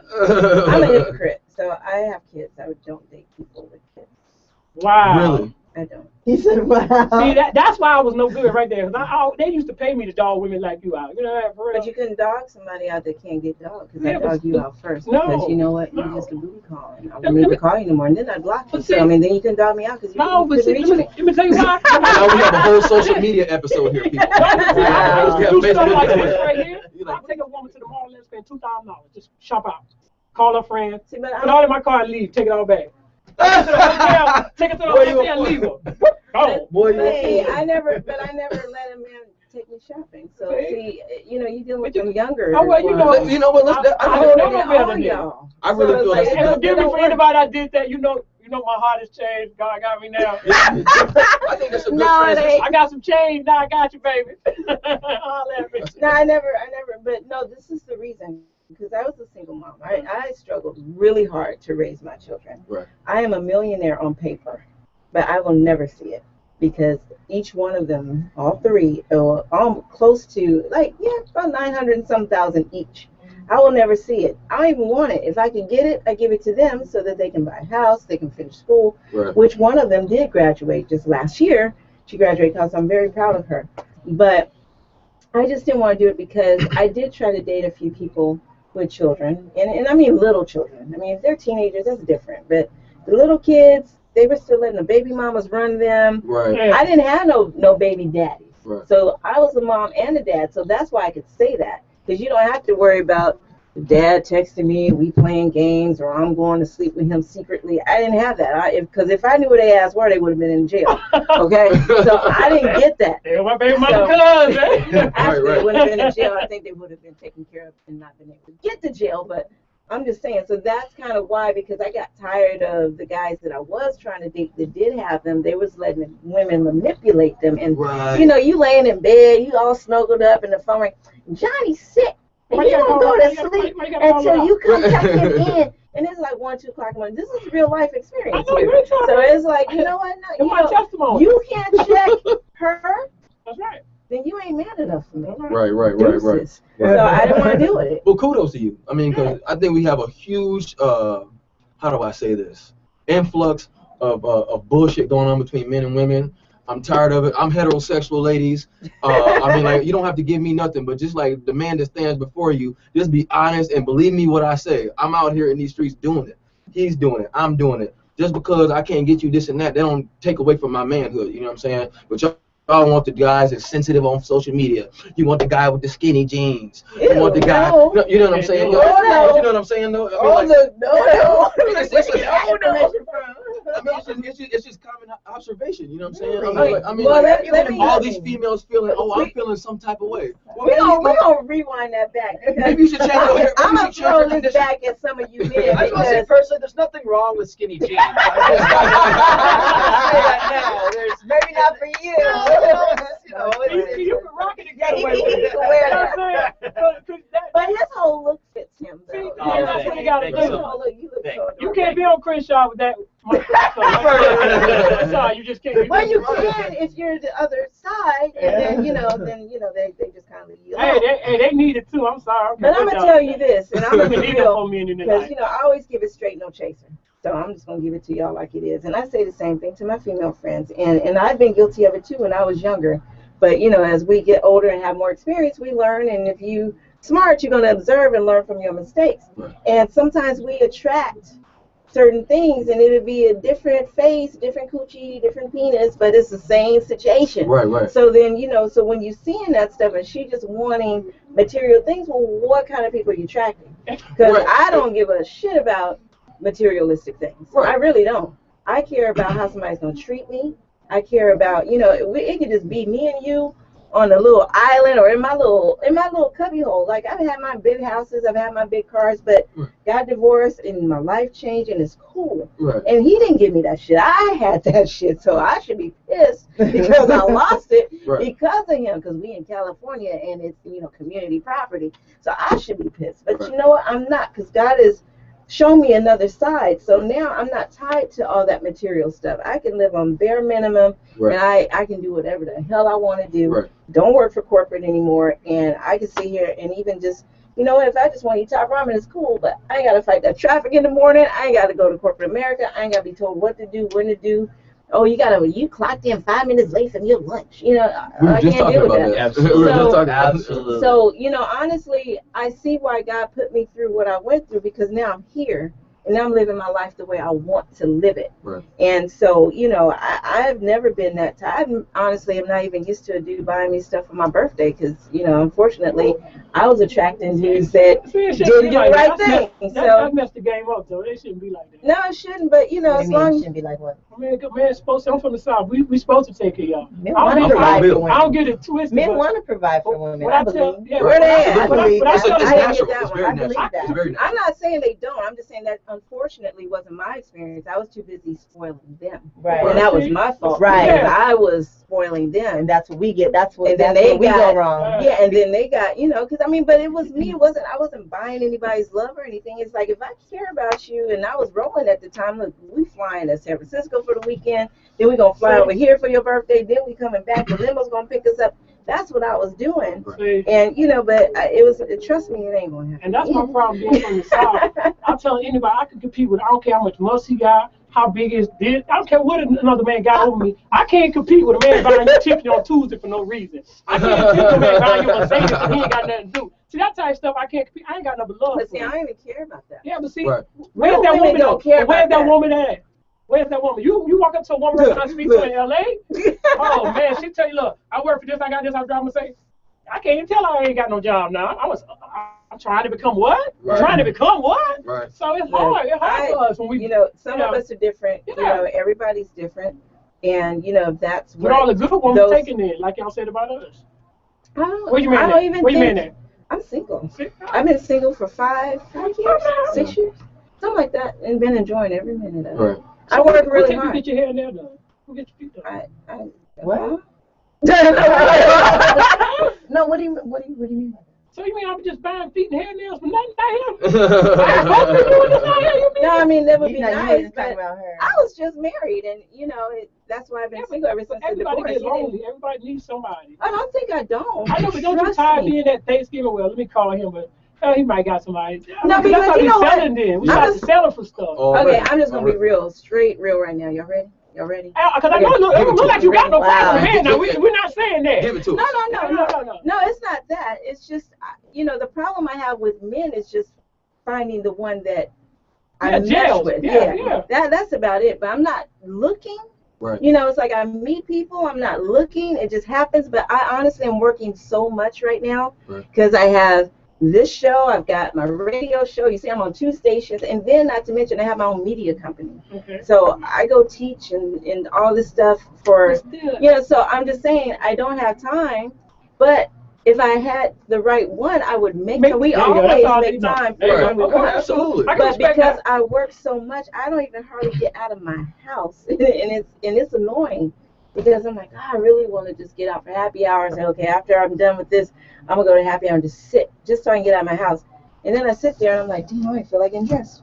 Because by the time my feet hit the floor at 5 a.m., I'm over here on my computer answering emails, conference calls, doing the website, doing this, and the next thing you know, it's like 7 o'clock at night. Right. And I'm like, shine, I'm still in my pajamas. I'm going back to bed. See? And that's how, and it's unfortunate, but trust me, if someone got my attention, I wouldn't mind because, you know, women need Lubin tunes too every 3,000 miles away. I'm just saying. Yeah. I'm curious. I can tell you that. He's like, oh. When you've been through a lot, you're just very cautious. You know what I mean? You just take your You time. cautious. You just take your time. You're like, you know, I don't have to rush. You know, because I'm not about to climb back Right. out of that hole that I just came. Because from. once you've gone through stuff, you realize, again, and this is what we talked about earlier, if you're willing to take the time out to really analyze what you've been through instead of running and jumping into something else without sorting that out. Because no matter who was at fault in a relationship, we always have ownership ourselves. 50-50. So Absolutely. it's like, you know, even if he was, beating my ass. Well, I still have ownership in that because why did I choose that? Why was I attracted? Why did I stay so long? You know, whatever it was. Right. So there's things you got to work out. Otherwise, you're just gonna go attract another one and be Yeah. the same situation, different penis, different face, but the same That's why I tell a situation. woman, So you in the 30s, I men ain't no good. It's your problem. 'Cause what about you keep attracting men that beat on you, mistreat you, dog you out? Because I ain't never seen Well, that that walk comes up to y'all from and slap y'all. Let me get your phone number. You better call me too. Right. Well, right. that comes from insecurity, and it comes from because a lot of women, well, I want to say girls, because it starts out as girls, but you know, you see our media, they're making it seem that you've got to show your breasts. Now, I came into the industry as a professional dancer. So back in the day, you know, I was the one in the Hammer videos, the Paul Abdul videos, all of that stuff. Okay. But when the industry started changing, oh yeah, when the industry started changing, you know, and then I got called for an audition. And, you know, I go there, they hand me they reach up and, oh, your name's Kimberly? Okay, hold on. And they reach up here and they hand me this ball. And I was like, what's this? They go, that's your costume. Put that on and we'll see how you look and see if we'll use you. And I opened it up. It's literally string, a string bikini. That was the beginning of the end for me. That's when I stopped doing music videos because you no longer needed talent. That's it. You just needed titties and ass. And you know what? Yeah, I got that, but it's for somebody that's privileged to see it. It's not for the world, and it's not going to be. But you know what I'm saying? So when you have media, you know, showing these young girls that, oh, they need to be up in the, like Beyonce. I was so pissed off with Beyonce at the Grammys. I'm sorry. I love you, Beyonce. I do. But that's not it. First of all, I'm a performer and I'm a dancer and I'm a producer. So that is not what I want to see at the Grammys. Now, her little, you know, drunk all night or whatever the hell, you know, that's cool for the concert because we know you're going to get busy another time. So this is your cool down show. Okay, cool. But you come out to the Grammys, you're supposed to hit it, you know. So I thought she was doing that for a minute, and the lights did something, some little flickering thing. So I just knew these other dancers were going to pop up and they were just going to jam, but she was just grinding and doing porno all night. So I was like, oh, okay. And then her man came out, yeah, that's my man, Jay-Z. Yeah. You know, when you have young girls looking up to stuff like that, and I'm not telling her not to use her femininity. I mean, I do too when I'm on stage, but I'm saying that can't be the only thing you're looking at. Because you got these girls in the rap videos, you got, you know, all this stuff, and it's just glorified. It's glorified all over the place, and they feel like, I want to do that. I want to get that attention. No, you get that attention here. And it's getting harder and harder for, like you said, girls to have role models to look up to now, because like Miley is all like I've seen. Oh God, I went to a party and there was kids around and I saw little kids like trying to twerk, and I just had to avert my eyes, and I was like, no, that's but just. You know what's that's different wrong. than that? That praise team at church got little girls twerking. Yeah. That I don't. How are you sneaking that in with church? I know Kurt Franklin go to the club and learn them dances too, but I know you ain't got to be twerking now. You got to draw the line. I know Mary Magdalene taught some things, but I'm not sure that was one of them. Little girls doing. Hold on, wait a minute. What kind of job they got out? It took me a long time to even get used to what they were trying to call praise dances. I'm so old school, so I was like, you know, I wasn't sure. And so I was like, okay, yeah, as long as we get people in the mood, as long as we get them with the spirit, that's cool. And then now y'all trying to do some other stuff. I'm like, it's like it ain't working. They went too far with that church though. Right? Yeah, so yes, sir. You know, it just goes back to, you know, when women act a certain way, and it is men too, because, you know, you see men who get out of one relationship, and this is my thing with you men. So we had a show on this, because Lipstick Radio originally started out as a talk show, and we would talk about all these men, women, sex issues, whatever. And this is one of the shows we had. You know, I call, you know, there was players versus fakers, and that's what I call them. Because if you're a player, first of all, I don't have a problem with a man that doesn't want to get married or settle down. I have no problem with that. You know who you are. I say own it. Because the first person you need to be honest with is yourself. That's right. Okay? So when you know yourself, then you can't do no wrong. And you honor that. You know, forget societal views. I don't give a shit what society says. Marriage is not for everybody. And first of all, I don't even really believe in it that much. And I'll tell you why. I don't mean that I don't believe in the union. I don't believe what society makes it out to be. Because if you think you're going to get married from high school or even in college and that you guys aren't going to end up growing apart, now some people are blessed and they stay together, but that's a long shot. We know that's like 5% out of 100%. So because we all make shifts every 7 years, we make shifts. We change. We're different. We realize, I've grown. I don't want to do this anymore. I want to go this way. I want to woosah. I want to whatever, and that may not gel with your mate because they've changed too. And then, well, I'm not going that direction. I'm going this direction. So then what do you do? So, when it comes to being a player, I'm cool with that because a player is just multiple people. And it's multiple people because you just have no desire to settle down with one. Right. As long as the man or woman is honest, up front, I'm good. Right. And see, and that's where the insecurity is because the players really are the men who are insecure because they don't want to tell you that I'm playing the field because they want to get your ass. And they're like, well, she may not want to give it to me if she think I'm screwing everybody else. So let me just tell her she's the only one, or I'm just single. And then, and I'm like, what, Hugh Hefner, I have nothing but respect for that man. Nothing but it, because he will tell you up front, look, I got 2 other women in my bed, and I'm looking for a 3rd one, and it ain't never gonna change. You down or not? Right. And I mean, I'm just saying, it's like I don't agree with the lifestyle, so I wouldn't be one of those ones trying. Exactly. But I'm just saying, if you are secure within yourself, then there's nothing wrong with you being upfront. Because if you're getting all these women, you're really not getting all the women, honestly, so you're really a liar and an asshole. Right. So it's like, and it's going to blow up in your face. But it does tenfold. That's how I feel about women, too. I'll tell y'all up front. If you got 4 guys, tell me, because I can do the math. Let me pay my quarter rent. Don't give me the rent because I can afford it. If it's 4 of us, let's split it. Right. When I come out and knock on the door, you got to come. I'm like, oh, I was selling cookies. Sorry, bro. I know he paid this quarter, too.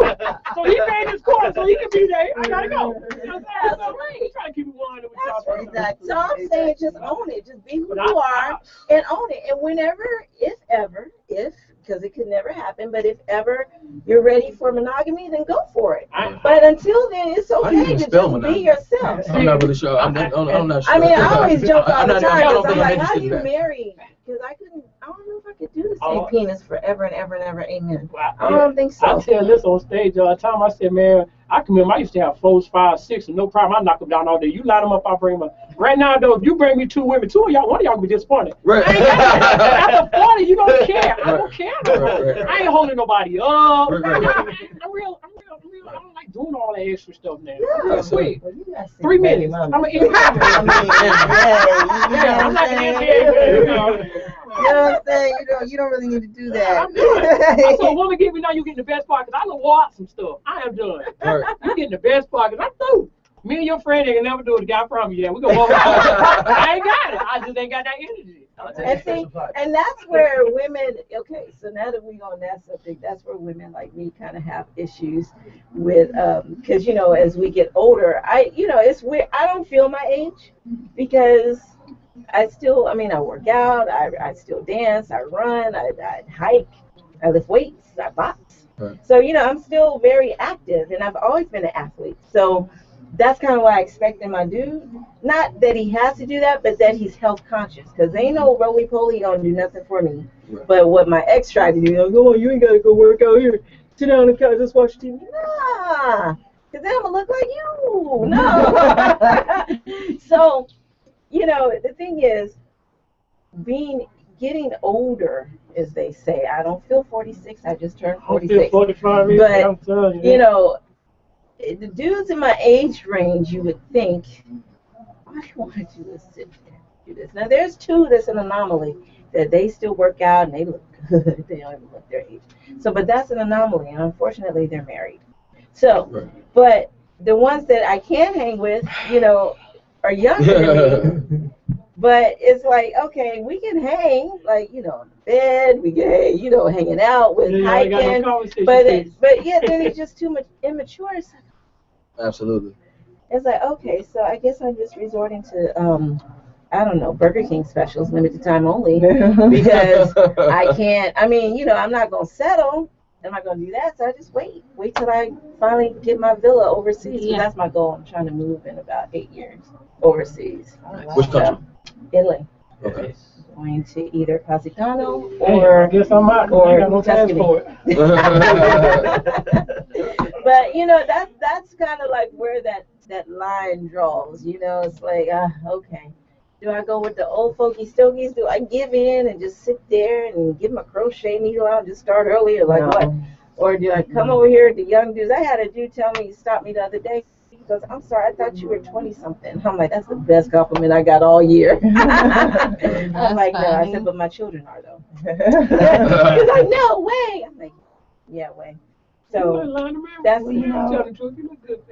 Oh, thank you. I appreciate that. But, you know, I just, you know, be nice.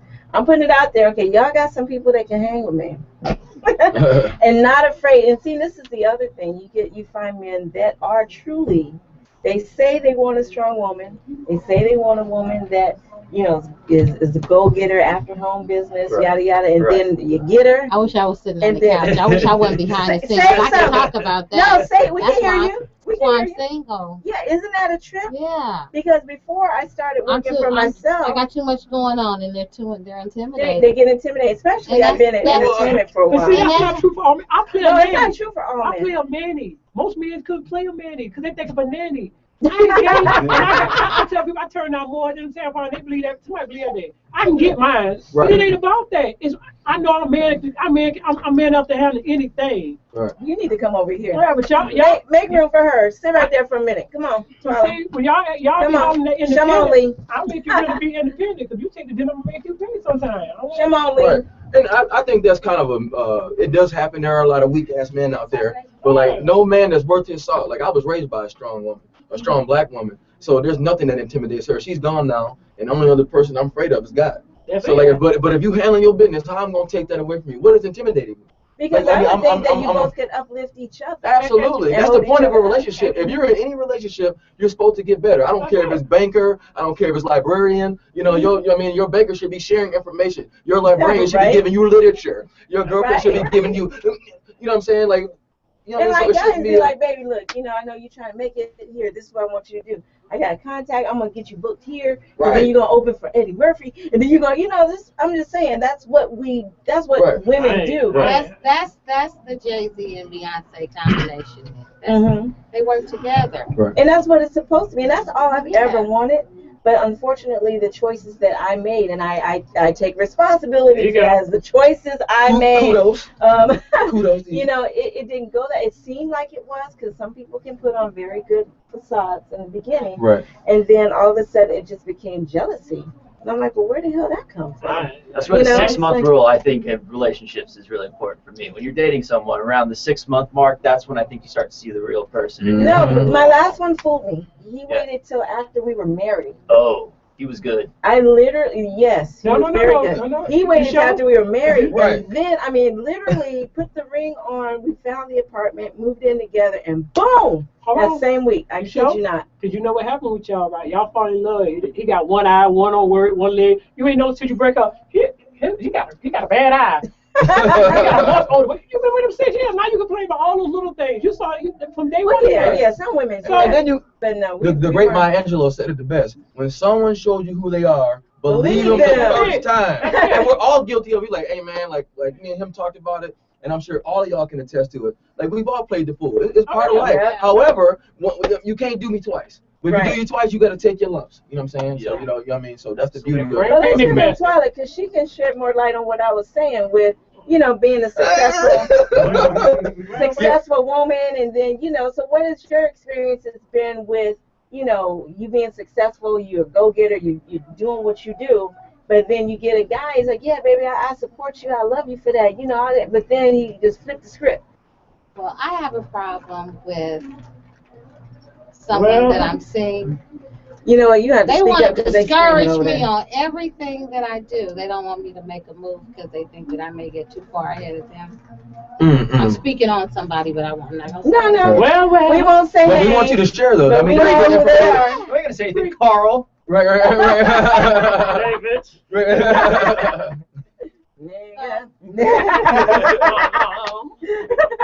I have a problem, you know, with men thinking like, oh, okay, if she's at the bar, oh, I don't need to buy her a drink because she got her own drinks.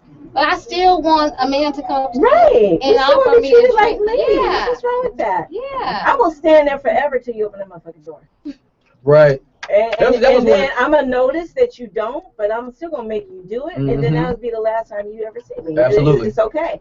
Because, and I'm okay with you not opening the door. You're just not the kind of man for me. Right. Because even though I'm the strong. wrong chicks out here. I would never know. I ain't dating you no more. I'll tell you that now. Right. And and it doesn't cost anything. Like my mom always says, she's like, look here, boy. I'm never going to take this trash out. You're going to take the trash out, and when I get ready, when I put on my little trinket, you better come open this door, get my car door, and pack my cigarettes, because I'm going. I'm coming back. You know what I'm saying? Yeah, it's just the little things, that it's something that I always do. Even if I don't like you, I always open the door and hold the door for women. My thing is this. I got to stop getting dinners. Well, my thing is this. It's like I might be You're paying it forward. That's what I might be a strong woman. And I may seem real aggressive because I am in business. Right. I am, because if I'm not going to get there. Number one, I'm black. Then I'm a woman. Right. So I got double strikes. I love you aggressive woman. I love. But I'm saying I'm aggressive when I need to be. But with my man, I'm going to be the way I need to be because I love to look up to my man. I love to be taken care of by my man. I love to be a little submissive to my man. Right. But, it's like I have to be a go-getter all day. Do you really think I want to be that way at home? Right, so then when I've had guys that I've chosen who I gotta still wear the pants when I get home. I gotta write out the bills. I gotta do this. Right. I gotta change the tire. I mean, literally, I was doing the car work because I work on cars. Right. But, it's like, I want my man to be a man, and I'm going to let you be a man. Trust me. And that's a huge issue, right? I am not going to be one of the women that's not. I'm going to let you do it. Yeah. Trust me. I've raised children. My oldest is 29, okay? So, trust me, I don't want to raise another grown-ass man. Right. Oh, wow. I think Monique said it best from the party. She said her man can't read or write, but that the king of her house. She make him feel like he pay all the bills. Right. I slam that money before we get to the store, pay for that boom. He ain't got but they don't know he ain't the man. They ain't paying for it. None of us in this house. And I said, when I leave, everybody got to leave too. She don't leave no names in the house.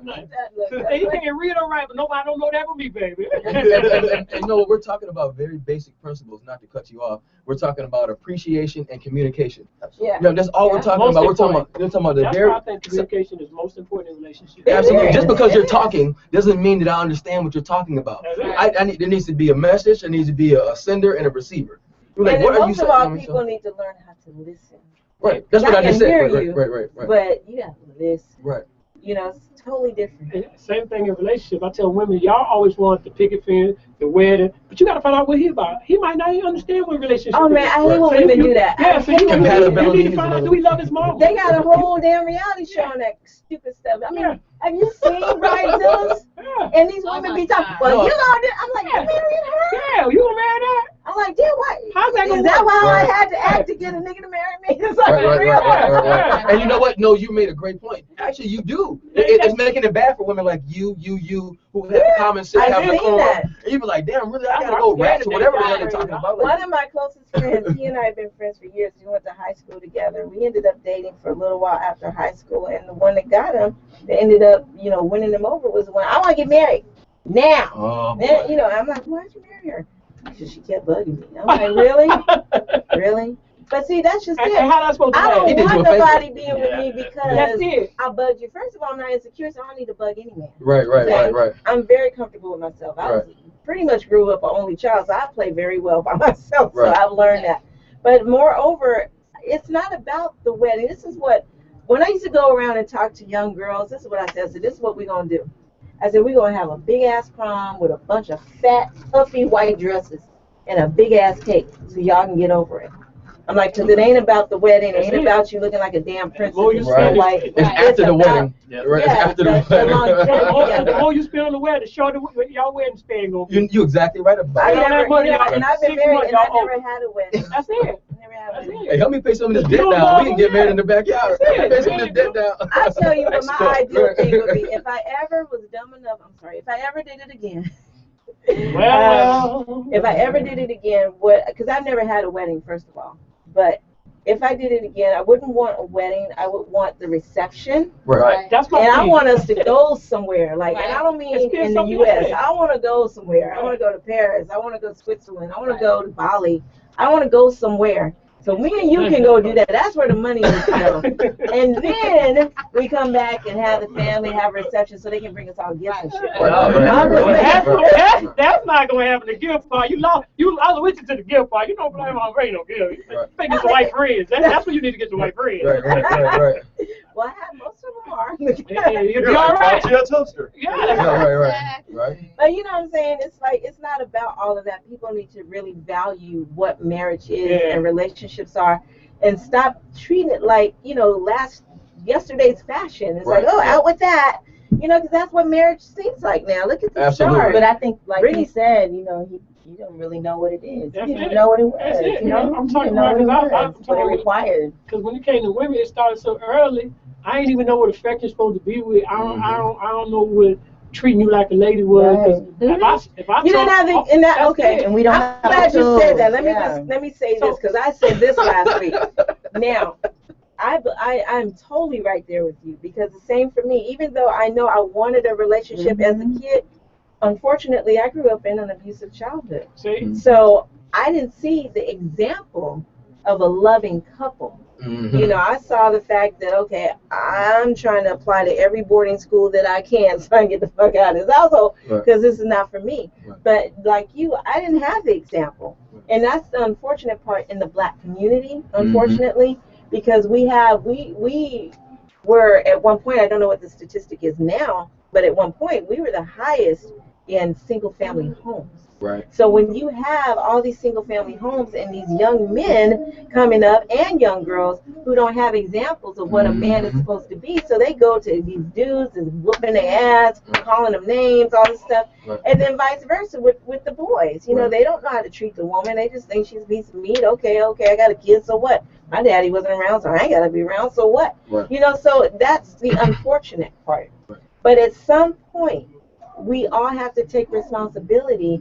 And because I get sick of this whole thing, and whatever they say, there's like, well, it's like that in our Black race because of slavery. Yeah. I'm like, well, last I checked, that was how many hundreds of years ago? At some point, it's kind of just like, I'll use myself as an example. In an abusive childhood, I had a sister that grew up with me too, but we're 9 years apart. So that's why I said I pretty much grew up by myself, because by the time I got old enough, she was already gone, smart. She was out of there. But somebody's got to change. So I knew at 6 years old, I was talking to myself, talking to God, I was praying. I'm like, if I ever have children, I would never do this. And that was a promise I made, and I didn't. So somebody has to stop the chain, the cycle. Right. Otherwise, people, we can have excuses for fucking days. Absolutely. And that's why, like me, for my example, people talk, when you say I got 6 kids, they're like, wow. But they don't understand that came before I had another child, 25. That's almost 20 years of sex and no more kids, because I realized they need a father. So I don't care what somebody did in their past. If they're not repeating it, then you can't complain about it. No. And not only that, I didn't let my kids make sense. They don't go to jail, they ain't been to jail, they ain't had to run from the bed, they ain't sold drugs, they ain't gang. So whatever I did, I didn't let it go to them. But I said, that ain't right. We can't do that. I can't let my kids do that. And that's so wonderful. And that's what we have to apply. Yeah. We have to How old apply were you that. when you started having kids? 13. Oh, wow. Yeah, see, and That's incredible. Yeah. But you grew up in the South like that. That's like. And then they sent me away for getting her pregnant. I'm like, what the? I ain't throwing my toes. She's gonna throw away. I mean, how can you even expect? What can you expect from someone at 13 And I used to get mad at my old? dad, because I used to say, my dad worked every day, but on Friday his car didn't turn left. He couldn't make the right home. He always told mom his car didn't turn left, so he never made the right to the house. Right. And I grew up thinking, okay, I don't want to be like my father, so I was gonna never drink smoke. So I never drank, smoked, cigarette, beer, nothing. But I got that hoeing from him. I thought it was cool to have 100 women. Right. I thought I was the man, because everybody wanted to be with the dope dealer. And when the dope comes with the money, because you got to have hide this house. And I told my kids, even to my baby mama, had a father, I thought I was protecting y'all because I never brought nothing to my house. But I mean, I had a trap house. Now I gotta have a girl, so I gotta keep it. I gotta have a place to keep my money, because you're not getting me the money and the dope. So I had 3 different houses. But that bring 3 different women. But I thought I was protecting my family when I was hurting, because I knew my kids were gonna grow up with brothers, sisters, that friends. Right. So crazy. Because my last 4 kids, two sisters, cousin. I mean, just crazy stuff that was not a mock, but they still family. They still know each other. They still, and that's crazy. So it's wild when you don't know, but you didn't know. I applaud you for who you've become. Oh yeah. And under the circumstances, and that your kids are who they are. I mean, that is so. And amazing. that's my blessing to God every day. God, I'm thanking because they, woo, y'all. And that's how I feel too, because fall down to see I was gonna be a bad slide. And that's how I feel too, because growing up, like I said, single parent, I had no help. I didn't have. You should have saw me at work, fussing with the boss because I'm like, oh, I got a kid that's sick, I gotta go, and I got 3 kids. So at one point, I was being pulled in 3 different directions at the hospital at one time. Like, okay, Geneva, you stay here. I gotta go take Sharmaine, and she says, okay. And then she starts snoring. I was like, oh my God. Literally, all 3 of my kids got sick at the same time. And then we're at the emergency room, and one was more severe than the other because one had asthma, so she was being admitted in the intensive care. Then they're like, well, we need you over here with your son. And I was just like, oh my God. And I just really had a breakdown. I remember that day. They were really little, but I broke down crying because I had nobody. I had nobody to help me. I couldn't say, hey, can you come over and go to that room with Sharmaine so I can go over here with, I couldn't. So trust me, I get it. And especially with your kids not ever being in trouble or anything like that, I thank God. My kids have always been good, honored in school, honor roll, all of that, never been in trouble. And that's a huge thing for a single parent because, it's like I had 2-3 jobs. I was still trying to carry 18 units in college because I was determined to graduate. I was going to make something out of myself. And it's a struggle. It's a real struggle. So I so applaud that because I can totally relate to that. I wish I can't relate at all. I feel so. My dad passed away last year, but him and my mom married 35 plus years. Wow. High school sweethearts. Beautiful, man. That's that 5% I was talking about. Well, and the thing is that feed into me was about I'm always monogamous in relationships. Like when I'm with someone, I'm that one person because that's just the way I was always grown up around. And And that's what's neat. And that's what's needed, because think about it nowadays. We got too many diseases out here to be, doing what they was doing in the 70s. It's scary. It's terrifying. I don't know about y'all, but I tell people, syphilis, gonorrhea is a good gene. AIDS is too, but baby mamas is the worst disease I ever got. I can get some pills for some of that syphilis. I can even take AIDS. I have to Magic Johnson is. I like AIDS. But them baby mamas, they don't go away. I'm sorry. That's because Magic Johnson looking through the window and everything. I don't know what he got, but I'm telling you, that's what it is. Come on. On Starbucks, Fridays, part owner of the Lakers, Yeah. I ain't a bad stuff. Have Dodgers owner, right? Oh yeah, that's right. He did. Sex was we can get like 20 free pumps of sex where you ain't got to worry about none. I'll probably do like 15 rollers over like salmon at the end of the year. I got 200 pumps. Yeah, right. With anybody. I want to continue to enjoy it. No, Right. That's a good pastime for me. But I would say, what if it was cool stuff? It's just so different now. And what there was like, sexually transmitted diseases, you could catch cool things from sex. That would be awesome. It is different now, which is why, Right. that's all the more reason why women like us are very picky because It's not necessarily picky. It's like you have standards. When people say I'm stuff like, picky because I want to know. First of all, yes, I have standards, but I've learned, and I can't say on this show, but I have learned that people aren't always what they seem, no matter how masculine they may seem. Right. So therefore, Right. I have to be really, really, really picky in that department because it ain't no joke out there when I tell you that people aren't always what they seem. I don't care how masculine, it can be Debo. Right. It don't matter. Right. Me personally, I've never had a problem with women. So it takes me like 5 minutes to figure out who you are as an individual. So if I'm gonna deal with you on a sexual level or a financial level or a spiritual level, it's my deal. Like, so if I walk into that sanctuary, I gotta deal with those consequences. Now, if I don't, then I'll say, man, just keep pushing. You know what I mean? Like, you're not for me. You know what I mean? So I've never had an issue with women. Never. I can't recall. You know what I mean? I might get on them a little hard, but like that's because I actually love women. You know what I mean? I hope so.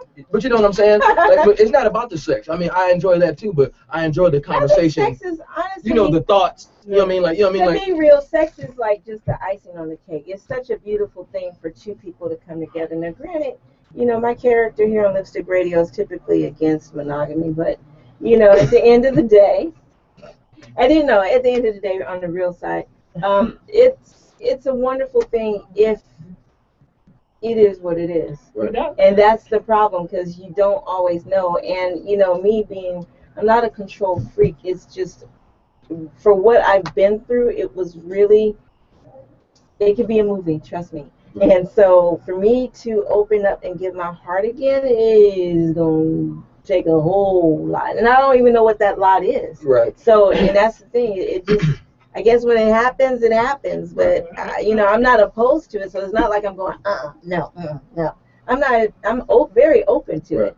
But I guess when I see it, and I'll know that it's that's just important. I know. I made a decision. I was like, you know what? Whatever bad relationship I had, that's not about to stop me from any type of joy I'm about to have. I'm about to don't still control you. You know, I'm like, you know what? Bring it on. I'm open. Not open like that, but you know what I'm saying. I'm like, I'm open to meeting people. You know, I'm like excited because I'm so determined not to let any negative relationship that I was in to stop me from joy. Period. No, absolutely not. But it does make you cautious. It needs to make you cautious. Absolutely. But it also lets you know and understand who you are as a woman and what you need and what you want, so you can keep it pushing. You know, you still might get your feelings hurt here and there, but it's still, you know, I just really believe that, and I think a lot of us women tend to shortchange ourselves because we do get afraid. Yeah. And we do, you know, well, I know, for me, I was afraid. And I know you definitely have reason. I already told her. Yeah, definitely have reason. But I'm just saying, don't let it stop you from getting that joy. Absolutely not. Now, it did stop me for the first 2 years. Which is, I mean, because it took me two and a half years to recover from that. So I didn't even want to say the word penis, let alone see one. I know. So it was like, okay. Is that what they call it? But that's why I said the best way to get to know a woman, I wish every man could get to do his first time he with her when it's that time of the month, because he know he ain't getting that. So if he really like holding her, that's quality time. His logic is just like, wow. That's very interesting. It's not like that. That's how deep it is. That's how deep. I told my son there's 2 ways to know if you really like a woman. The first way, if you see her and she looks bad, go get off. If you get off and you still want her, she probably gonna be that okay. Absolutely. Right. Because after you get off, she don't even look that good. You can see her flaws. Yeah. But if you're really trying to get to know her, you're telling you some real shit. I'm serious. If you're really trying to get to know her, let her be that time of the month, and you got to spend the weekend over there. Yeah. Now you know ain't nothing going on all weekend, but if you can get that quality time, sex is 10, 20 minutes. After that, what you gonna do with the 23 hours? Sex is 10, 20 minutes. You can call it what you want. Because I can do 10 minutes away, 10 minutes, 10, but you won't have to get a brief because you know it takes blood to make that thing work. Right.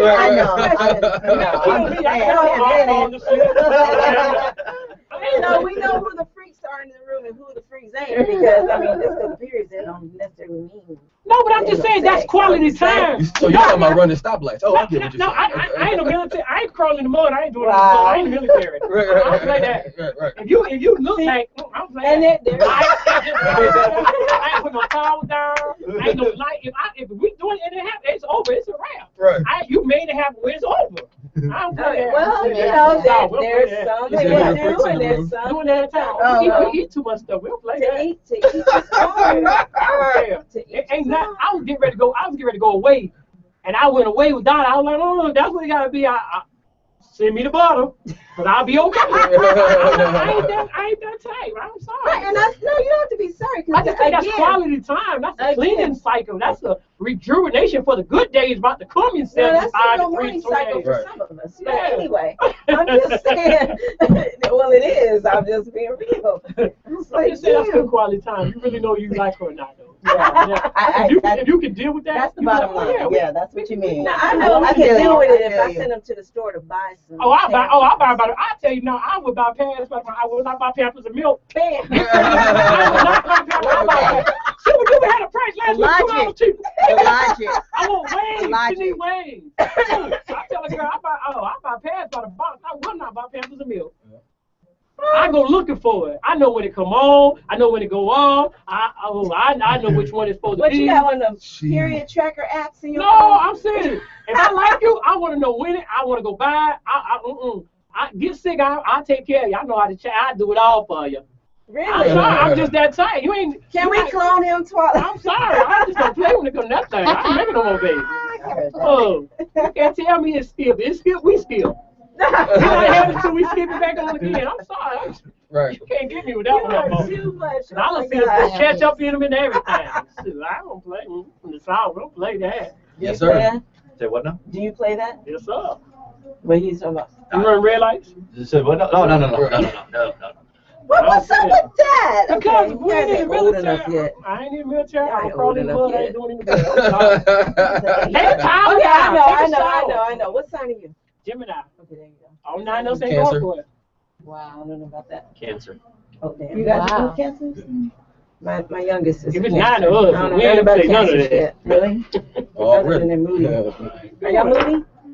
Yeah, can be. Yeah. Yeah, Okay. I'm definitely a can moody be. person. Yeah. I'm dating Very, night all the very. time. I don't think I'm a you know what sensitive person. It just sensitive depends on is? the It's a situation. freaking Pisces and a Libra man. Oh my Really? god, they're like Okay. bitches. I can't stand them. Oh my What's god, bad about Gemini? it's just two of y'all, and y'all don't Shit, know which it's one 10 y'all want to of be. us. More than that. It's more than that. Yeah. It's 10 of us. I don't know. We all talking about. Angela that was on earlier, she's a Gemini, and so is my mom.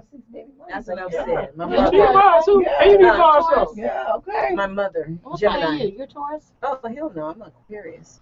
So you just had a birthday. I just had a birthday. I just turned So, 46. I'm I spending- own my age. Because I don't know nothing about Why that. do women always do that with the sign though? Like that's one of my worst pet peeves. You're like, what's your sign? And they just automatically Yeah. judge it. You like, I don't automatically judge. It just automatically But you know what I'm saying, puts you me like- on awareness alert. Because I've not Don't you been think- wrong yet. No, I kid you not. I never paid attention to it before. okay. But the last, Wow. I'm gonna be honest, the last 4. This was by coincidence, obviously, Change or I my must have been birthday attracted to these people. So the last 4, count them, 1, 2, 3, 4 people I was with were all Pisces. So talking about people attracting the same shit, different face. Oh my God, they were all women. They acted. They were. I mean, because I will say what I have to say. I will listen. We can talk if you want to talk, Right. and that's cool. But if you want to argue, I shut down. So Right. I'm not that woman that did this. No, I'm the can't dude. stand that. Right. I'm like, I'm the dude. Stop. I don't And play it's that. funny That's a because good they've fact. always I don't called like me, to you're talk like a to women. female dude. How you gonna say women don't do that? Men do that. I said, well, this one does. Right. I'm in the healthy You know, so argument. it's a little I different want for me. this to go somewhere. I don't want to talk about something for the whole week. You know, because that's not communicating. You be like, you just talking to me. That's why I'm not listening. But if you want to communicate, let's get to the fucking Well, point. we can communicate. How about that? Talking about period. No, we Period. can Okay. communicate. But if I Let's get to tell the fucking you, point. if I say, I dear, I can't do that talking back. I'm not in the mood to discuss that right now. I need a few minutes. Right. Or let's discuss it later. I Right. take care of mine, Then you so need I to don't give do me that. that. I heard that. Right. Because you may not like what's going to come out my mouth. But I know Absolutely. you're So willing you to need to hear what respect somebody that. else Right. has Whereas to the say. Open up Pisces keys, but I'm men saying it. kept chasing me around the fucking house when I'm like nagging like a little bitch. Okay. No, but I understand totally what you're saying. When you have, like, when you're, I get emotional. So when it's like, If can we I talk do about this? something It's wrong, like, you straight in. not now, because if I say now, I'm going to say some things, you're going to run out of the house, I'm going to have to chase you later. It's not going to be cool. Give me 5 minutes. And I had a girl run out of, like, in a relationship, we were watching something, and it turns out I said something without knowing I said something, and she just got her things and left. And I, whoa. Hilarious. This was Out bad. of here.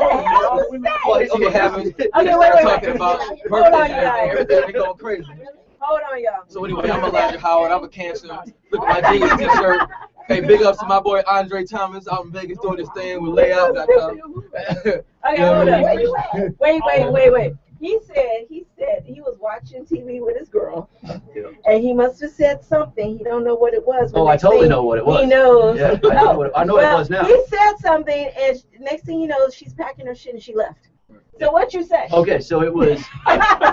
Please tell me check this out. so. It was me, it was my girl, and then it was my roommate. We're sitting on the couch, we're watching TV, and a commercial came up for Dancing with the Stars, right? And then a segment comes up showing Christy Yamaguchi.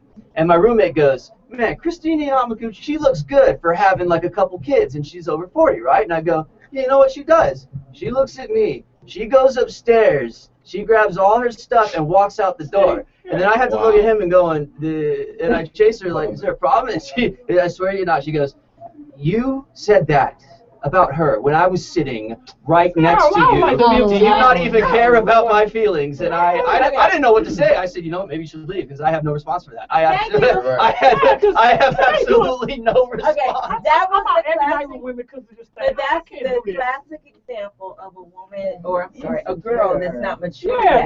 She's not mature and she's insecure.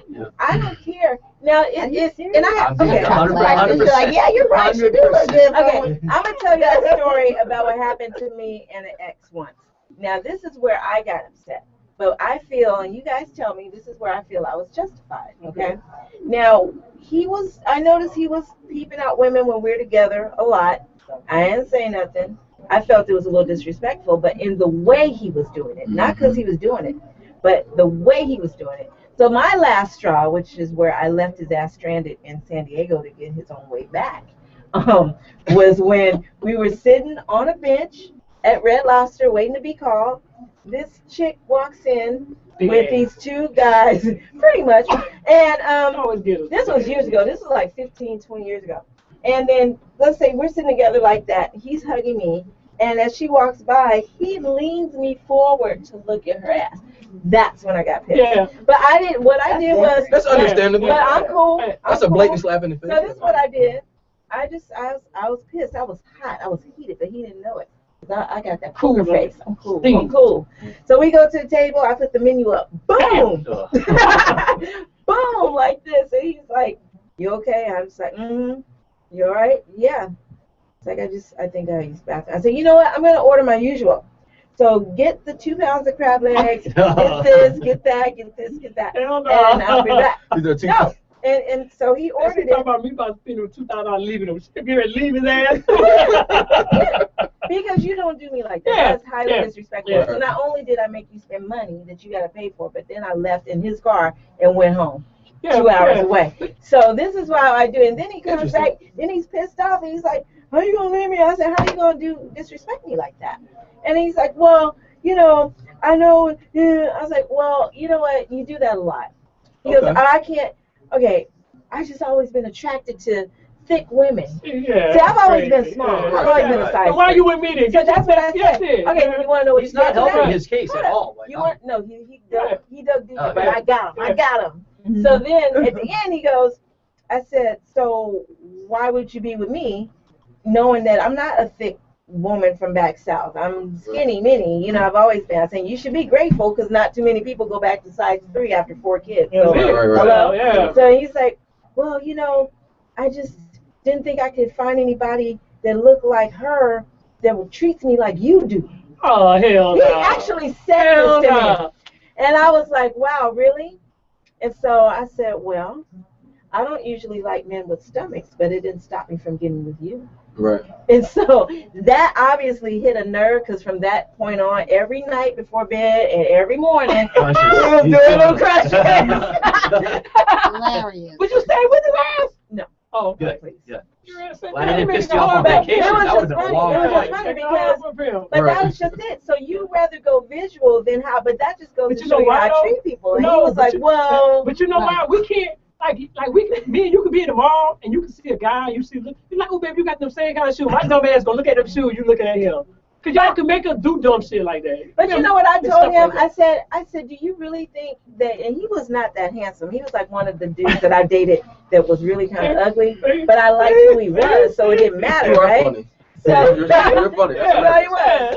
I'm just being real. Wow. So it's not that I didn't never see anybody that looked better than him when we were out. It's just that I made him feel like he was the only man out there. Because when I'm with you, I'm with you. Right. And it's not like I don't see anybody in my peripheral or we pass anybody, but I'm not going to be like, "Ooh, damn, baby." I mean, there's a certain decorum. That's because y'all good at that, though. Y'all good at that. Sunglasses. No, but I mean, it doesn't Keeping it to matter. yourself. And this is that point going back to what I was saying, how I don't really believe in marriage. It's not that I don't believe in marriage. It's just that I believe in it when two people understand what it is. Yeah. And when they're honest with themselves. And because until then, it's just like a Burger King Yeah. special. It's only going to be for a limited time. Only it ain't going to last. So when you understand that you know, you can be sexually attracted, and you are going to be sexually attracted to multiple people over your lifetime. That ain't never going to stop. Some people are so stupid, they think, oh, once you get with somebody, then that's going to stop. No. But what stops is the fact that you're not going to act on it, that you're not going to do it because I'm in this relationship with this person and that means something. But you're always going to be attracted to somebody else. That's not going to stop. I ain't learned that from ladies. Yeah, and I didn't, you know, when I was younger, I was probably like homegirl, maybe. I don't think I've ever said that. I don't think you were. But I'm just saying, but that was like, I would have been like 14 to 16. I was very mature for my age, so I've been talking like this for a long time. So it's just that, you know, as you get older and you have those experiences, you start mastering stuff, you know. But I don't have a problem if, you know, Beyonce's fucking gorgeous, and I'm not a dyke, but damn, you know, I wish I had a Beyonce body. I like Kelly, but I don't. And Kelly's body is amazing. I don't like Beyonce. Beyonce. But Kelly's body, no surfboard. Kelly's body is amazing. But you see what I'm saying? I can say that I love surfboard. I need somebody to ride on that wood. Baby. But you know what I'm saying? It's like, boy, you a fool. For me to be a female that can compliment others, I know she's gorgeous. And Kelly's body's amazing. Hell, my body used to be Kelly back in the day when I was really working out 6 days a week.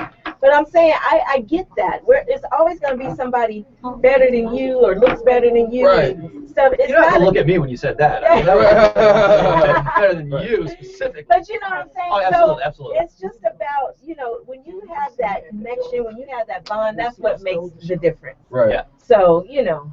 And in essence, this is like we have 3 comedians on the panel. You know, we're basically talking about comedy. You know, relationships. You know, like I mean, like it's a whole comedy segment. Everybody's mad. Everybody wants to be with somebody that they can't be with, and you know. They don't even really know why they want to be with them. Absolutely. I mean, like we got people. I mean, because honestly, there are some people that you're attracted to that you really just want to fuck, and that's it. Yeah, absolutely. You know what I mean? So. I mean, I'm like that all day. Right. I'm just saying, it's just I don't act on it, but it's just like, damn, I don't want to be with you, but you know, I'd like to be with you for a minute. Right. That's it. I don't want to commit to this. If people could just communicate that, I think there would be less problems and there would be less hateful relationships. You know what? Okay, can I tell you all the truth on one thing? Okay. I was being honest with men about that at one point. Do you know that that's when they didn't want to be with me? Really? They enjoyed thinking that they were getting over on you, thinking that they were playing you.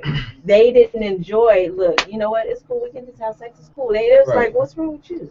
Hey, you know, like, for real? Because they did not like that. Told me that scared me. Like, look, I really don't like you, but I want to hit you. I'm like, because my friend hit you and she said this. I'm like, for real? Right. Get out of here. I mean, like, we all know you can't pimp a pimp. Yeah, you know, Cat Williams said the best, like, nigga, you can't pimp a pimp. Nigga, you gotta do shit. You gotta understand that, you know, pussy runs the world. You understand what I'm saying, player? It absolutely does. No, I just thought about that. No, it does. You know what? Go ahead so I can. New York governor paid, what, $8,000 for some kitty? Mm-hmm.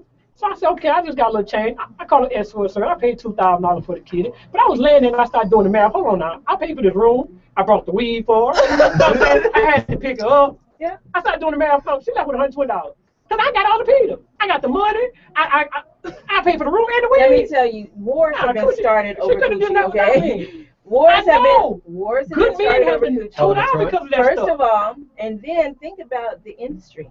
You know, that is why Playboy shut down the other part of their magazine. Oh, yeah. Remember, we have Playgirl. Didn't do well because us women, we're not going to pick up a magazine and look at no. We just ain't. Now, I'll go to a strip club and look at your ass while you dancing and coming down your costume. Yeah, I'll do that. But women don't do that, so it's different. So we do run the world. Men men risk their presidency for free. They risk anything for it. And not to mention, what's the most? I mean, hello, the porn industry is a multi-billion-dollar industry. And we get a haircut every week because of y'all. Because I surely never got my haircut because of me. I ain't got $7,000 talk about me more. Right. You know what I'm saying? And we all know men are stupid. You know what I mean? And here's what we need to discuss. When I was talking with Robbie Reed, she asked me what my opinion were about women, and I said, well, I have some concerns. I got a few concerns. I mean, as well as I should. I said, like, women need to tend to that throne. You know what I mean? If you're gonna be a queen, you gotta tend to that throne. You can be part bitch because that's part of being a queen. But you have to be a diplomat. You have to have an understanding of your power and your weaknesses. You know what I'm saying? So like, I mean, don't try to dethrone me when I want to be a prince or a king. But see, that's you know what I'm saying? not a real woman. A real woman. You understand? I mean, because Yeah. I don't do real men, real woman. Like if you know better, Well, I you should. If you know better, you should be able to I move. do, You know what I because mean? it's a difference. You don't get to be a woman if you're still a girl. Right. Because you Right. don't represent me. Right. I'm a woman. Right. And a lady. Right. So you don't get to represent me, and you still. But you know what I'm saying? Though, it's a lot of stuff. You like, damn, really? I had a 52-year-old woman ask me, well, you know, I met this guy. She used to work with her, Right. and I was working in law. And you're I met impersonating this her. guy, and she said, we hit it off really good. We got along. We danced all night. I let him come to my house, and we did have sex. But he said he was going to call me. He hasn't called me yet. Do you know why? Damn right. Right. I can get a call. I ain't paying for the meal. Wait, hold on. We know that. That's a no-brainer. But the catch is the fact that she was 52. Absolutely. Okay, she wasn't 12. She wasn't 22. You got to cuss somebody out like that or just ignore them. Then ask me People like, I that. can't deal with this shit. I got enough shit in my life. All right, I she's can't a do little it. Jewish princess. She was like, I just don't get it. And I was like, whatever. So we're Actually, going to you wrap do. this up, you Yeah, guys. that I'm was so awesome. happy that you guys joined us for happy hour extended, because it's really been extended, like, right, like 30 minutes, actually. Because we had so much fun in the house, and we even had Twyla on camera. Yeah. And give it up for our guests, Jay, Elijah, Chris. Chris. Why can't I remember Chris? Hey, I affirmative want That's to the action. Jack. easiest thing to I want to remember. Jack. Yeah, Jack's Right. Whatever. I want to call you Jack. That's good. Get at me Anyway. at comedy_rose. Say wait. Say it again. We're gonna have everybody tell you where you can find them, their website, the Twitter, all of that. So go. You can hit me on that Twitter at comedy_rose, at JRose1. And you can hit me at the Instagram, JRose2966. Big shouts out to Twyla Johnson. Big shouts out to Mastermind Management. Peace, bro. And Elijah Howard, you can catch me digging in your trash. You know what I'm saying? No, I'm joking. I'm on Twitter. I'm at Elijah Howard. ElijahHoward. I'm on Facebook. I don't do Instagram because I think it's pointless. I have enough problems thinking about sex, so I don't want to do that shit. You know what I mean? I mean, like, seriously, I'm a simple man. Get your ass in. No. So, no, I'm going to be performing down at, he's going with me at Shamrocks down in Temecula next week. We're doing a showcasing for Aces Comedy in Marietta, California. I'm doing some stuff with my man Aaron Wesley at the Improv, at the Irvine Improv, Brea Improv at the end of the month. So I'm blessed, man. Just keep pushing. Nuts. Yep. You can find me at Twitter CRR Martin. I'm sorry, Twitter CRR Martin. Apparently, I got to make one called Jack Martin now because that's we're gonna spot me. Jack, I just watched Titanic. I'm sorry. Facebook, that's the best compliment I've gotten all day. Facebook, Christopher Ross Martin. I perform regularly at the Comedy Store, Flappers in Burbank, and Malo in Leche Lounge in Los Feliz. So come check us out. Woo! Come on, give your last shout out. Yes. Sharstarproductions.com and yes, .com and and be on the lookout for I'm a Hustle Girl.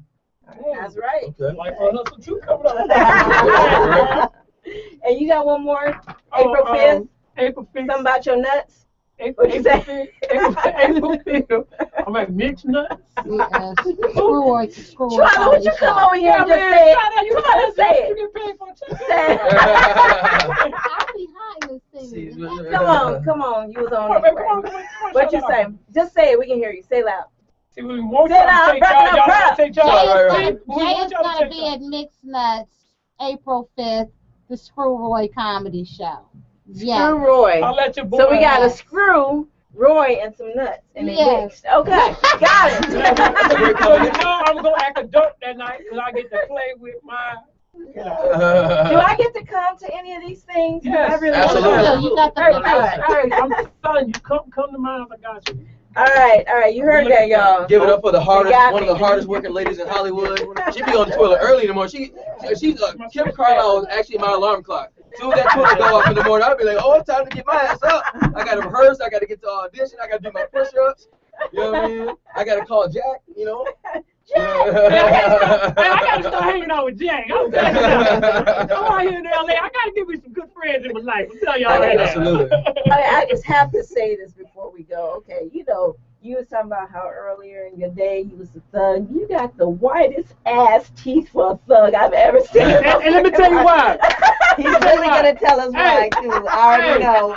We're about to get the real what. Big up to Pam McGee for me getting on that roof in the storm and rain. She promised to always look out for me. I appreciate your money, baby. I'm spending it well. Got a whole new real. All right, y'all. Everybody say bye. Appreciate the love one time.